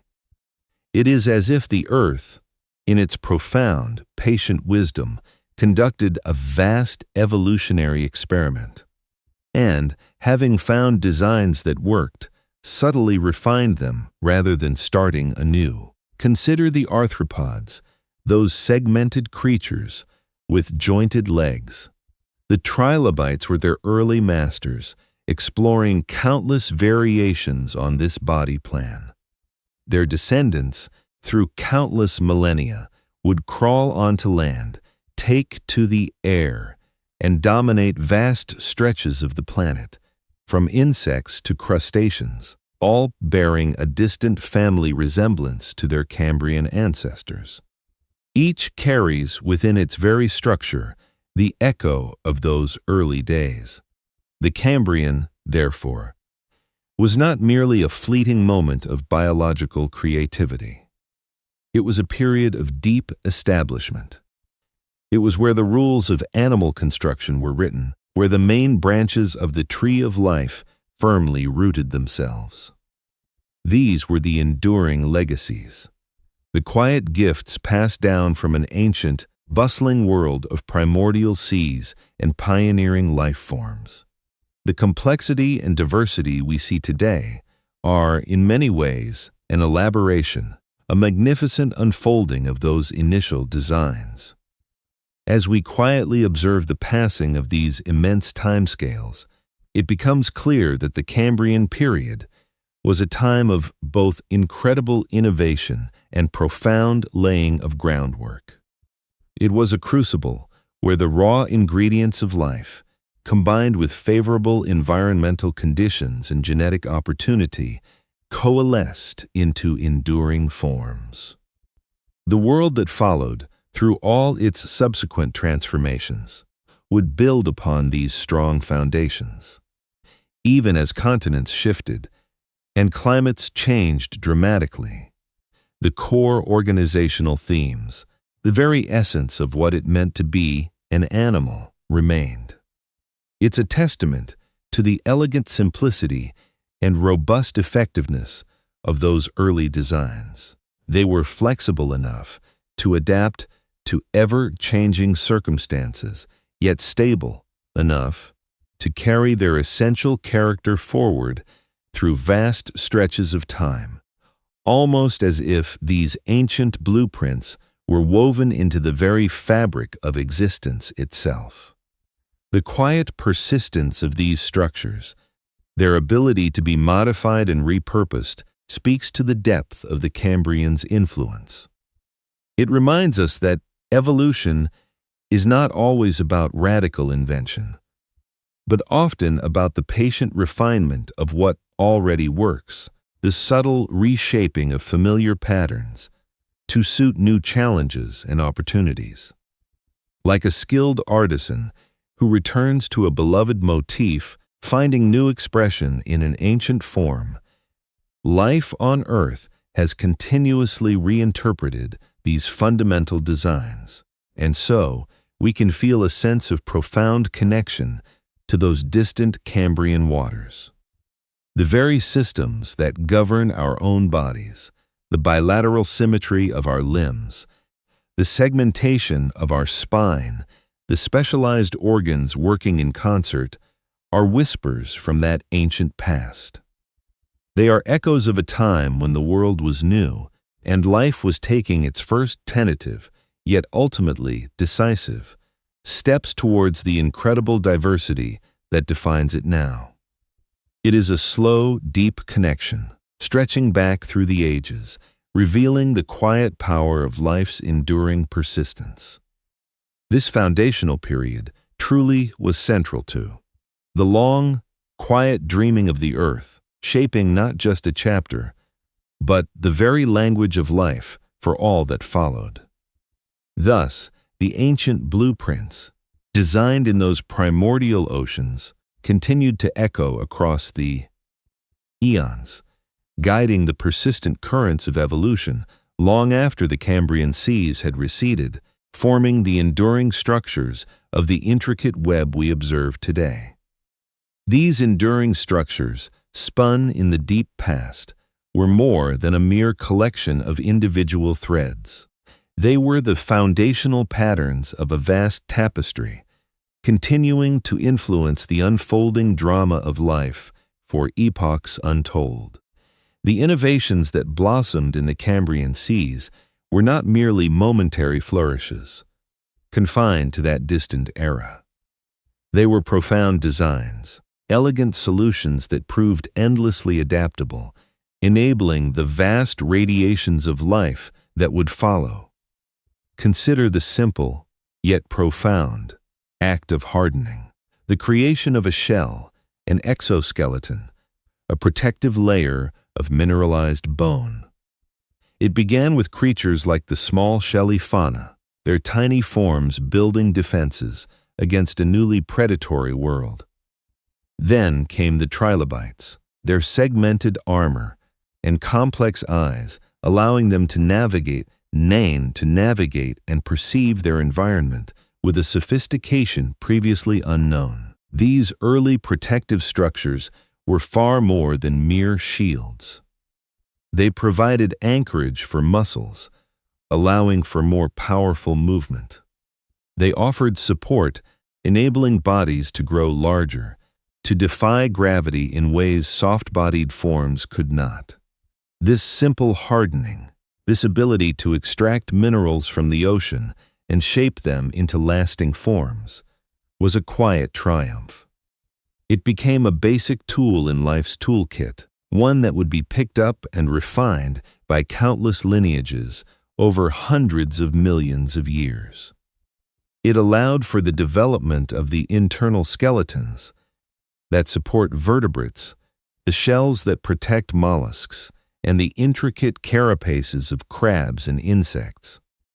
The very concept of a rigid body, capable of resistance and robust structure, found its initial, tentative expression in those ancient Cambrian waters. And what a vision! The early eyes of the trilobites, or the far more complex compound eyes of a creature like Anomalocaris, scanning the sun-dappled waters for prey. The ability to sense light, to interpret patterns in movement, was a profound shift in the way life interacted with its surroundings. It sparked an evolutionary arms race, driving both predator and prey to ever greater levels of sensory acuity and defensive adaptation. This sense, once born, never truly left. It evolved, diversified, and became a cornerstone of navigation, communication, and survival for countless creatures, from the simplest fish to the most complex mammals. The very idea of perception, of seeing the world in a new, more detailed way, began as a faint shimmer in the eyes of a creature, drifting on currents of deep time. The fundamental ecological roles established in the Cambrian also persisted, like enduring archetypes in life's grand story. The active predator, like Anomalocaris, pursuing its meals with purpose and power. The wary prey, developing cunning and camouflage. The filter feeder, sifting sustenance from the passing currents. The scavenger, cleaning the ocean floor. These roles, these ways of interacting with the environment and with other living things, became the enduring architecture of ecosystems. They are fundamental patterns, repeated and elaborated upon, but never entirely abandoned, through all the countless epochs that followed. Through the age of fish, the rise of the dinosaurs, and the eventual flourishing of mammals, these basic ways of being in the world remained. The deep, vast oceans, where all this unfolding began, continued to be the primary cradle of life for hundreds of millions of years following the Cambrian. It was a boundless realm, constantly in motion, where new forms could continue to experiment and diversify. The land would eventually beckon, but the water remained the heart of the biosphere, a place of immense stability and endless opportunity. Beneath the gentle sway of surface currents, and in the profound darkness of the depths, life continued its slow, persistent dance. Within this grand narrative, the Cambrian period was not an isolated chapter, suddenly appearing and then fading into irrelevance. It was, instead, a truly foundational one. It laid down the most basic blueprints, the essential building blocks, from which almost all subsequent animal life would be constructed. The fundamental architecture of segmentation, the clear delineation of a head and a tail, the bilateral symmetry that allows for directed movement and specialized senses, these were all refined and cemented in that ancient era. They became the enduring principles, the elegant solutions that would be endlessly iterated upon, adapted, and diversified over the geological ages. And within this foundational chapter, a particularly quiet, unassuming thread was spun, one that would lead to a lineage of profound significance. We recall the small, delicate form of Picaia gracelans found, etched in stone, a silent story within the Burgess Shale. This unassuming creature, with its flexible notochord running along its back, was a quiet ancestor. It was a humble beginning, a slender whisper of what was to come. That simple internal rod supporting its body, providing a scaffold for muscles, was the defining feature of the chordates. It was the earliest, most primordial hint of a spine. From that small, worm-like form, drifting on currents of deep time, a lineage would slowly extend, branching and diversifying through the countless generations.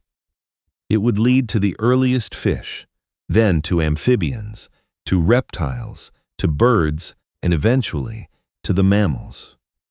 The very structure that allows us to stand upright, to move with agility, to protect our central nervous system, traces its distant, ancient origins back to that small creature in the Cambrian seas. The quiet persistence of that original design, so simple yet so profound, echoes through our very bones. It is a testament to the enduring power of those early decisions made by life, a deep connection to the primordial waters, where our story, too, gently began. Thus, the magnificent explosion of life in the Cambrian. So rich in its experimentation and so innovative in its solutions, profoundly shaped the subsequent course of evolution. It established the core principles of animal anatomy, the basic ways of being and interacting, and the fundamental ecological structures that define life on Earth to this very day. It was a crucible of creation, a moment where the template for future worlds within worlds, turning slowly, was cast, leaving an indelible mark on the vast story of life. The echoes of those ancient seas, and the wisdom held within their long-departed inhabitants, continue to resonate across the immense stretches of time, guiding the slow, persistent currents of life's unending journey. And so, the quiet turning of our planet continues, an immense story still unfolding, its ancient chapters eternally etched in stone and whispered across the eons, inviting us to find solace in the vast, calm rhythms of existence. This gentle invitation carries us now, beyond the specific contours of ancient seas and the forms of life that swam within them, into the broader, deeper embrace of time itself. These rhythms recall earlier epochs, the hush of a planet shrouded in white, the long sleep of the snowball Earth, where life clung to faint sparks beneath miles of frozen surface. Vast ice sheets, miles thick, reflected the sun's distant light back into the silent expanse of space. Then, the great thaw occurred, as glaciers receded, slowly, majestically, over countless millennia, releasing vital nutrients into the warming waters. This was not a sudden burst, but a deliberate, almost reluctant stirring of the planet from its immense slumber. A planetary awakening, gradual and profound, gently prepared the stage for the dramatic unfolding of life that was to come.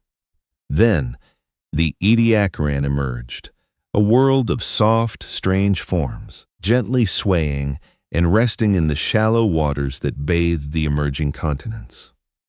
Creatures like the quilted Dickinsonia, with its segmented, mat-like body, or the elegant fractal fronds that anchored themselves to the seafloor, lived out their quiet existence. They left behind delicate, fleeting impressions in the ancient mud, a soft testament to life's persistent creativity. These beings moved without the hard armor, the protective shells, that would soon define an entirely new era of life. The great shift was subtle. At first, almost imperceptible to any but the most patient observer of geological time. A subtle communication of vast time began to speak of new possibilities, of materials that could harden and endure. Tiny shelled organisms, collectively known as the small shelly fauna, began to appear, their delicate, mineralized forms offering the first tangible hints of a profound change in the very architecture of life. The chemistry of the ancient oceans had shifted, gradually making dissolved calcium carbonate abundantly available as a building block. This was a quiet revolution, a fundamental chemical change that allowed for greater protection, for stronger support, and for more complex, rigid structures. Life began to experiment, to build, to fortify itself, not only against the currents, but, eventually, against the emerging threat of other life forms. With this new material, and with the unlocking of an expanded genetic toolkit through the duplication and diversification of Hox genes, life began to flourish in ways previously unimagined. The ancient blueprints for body plans became infinitely more adaptable, allowing for countless variations. Simple eyes developed, giving creatures like the elegant trilobite a clearer, more defined view of their intricate underwater world. These segmented wanderers, with their sophisticated compound eyes, meticulously scanned the Cambrian seafloors, searching for sustenance or sensing danger. Predators, such as the formidable Anomalocaris, with its unique grasping appendages and circular, pineapple ring-like mouth, also honed their senses and developed new strategies. They moved through the water with purpose, chasing the burgeoning prey, carving out their place at the top of these nascent food webs. This dynamic exchange, this ongoing dance of becoming and escaping, of hunting and hiding, further refined the forms of life, driving an exquisite evolutionary arms race. The basic architecture of animals, the segmentation and bilateral symmetry we observe all around us in the creatures of today, was largely established during this intensely creative period. Creatures moved differently than their Ediacaran predecessors. They burrowed deeper into the sediments, actively swam with newfound grace, and explored ever broader ecological niches. Even the humble picaya, a small, worm-like creature with its flexible notochord, laid the quiet groundwork for all future vertebrates, including our own distant ancestors. Its silent legacy, though unseen in our daily lives, hums within us still, a fundamental part of our own deep history. These interconnected environments, turning slowly, were vibrant and full of unique challenges, each one a universe unto itself. But more importantly, they left a lasting, indelible legacy. The innovations of the Cambrian, the narratives preserved in the rock record, are not mere relics of a distant, irrelevant past. They are the foundational melodies within the grand symphony of evolution, still echoing in the astonishing diversity of life that graces our planet today. Now, as the long night unfolds around us, gently embracing the quiet spaces in our minds, we leave these ancient seas and their silent inhabitants. We allow their deep history to softly merge with the present moment, dissolving the sharp edges of time and space. The immense vastness of time, so profoundly felt in these tales of ice and emerging life, now cradles the stillness of this very moment, offering a profound sense of peace. The earth continues its slow, majestic journey, carrying all its countless pasts within its enduring present. We feel the gentle, rhythmic presence of the planet's gentle, rhythmic cycles of rest and activity, a timeless pulse that effortlessly connects the deep past to the quiet, unfolding present. The Earth's vast, internal, unhurried processes continue, a vast, gentle presence encompassing all that has ever been and all that will yet come. In this immense, unhurried flow, our own minds begin to quiet, settling into the profound peace of its enduring cadence.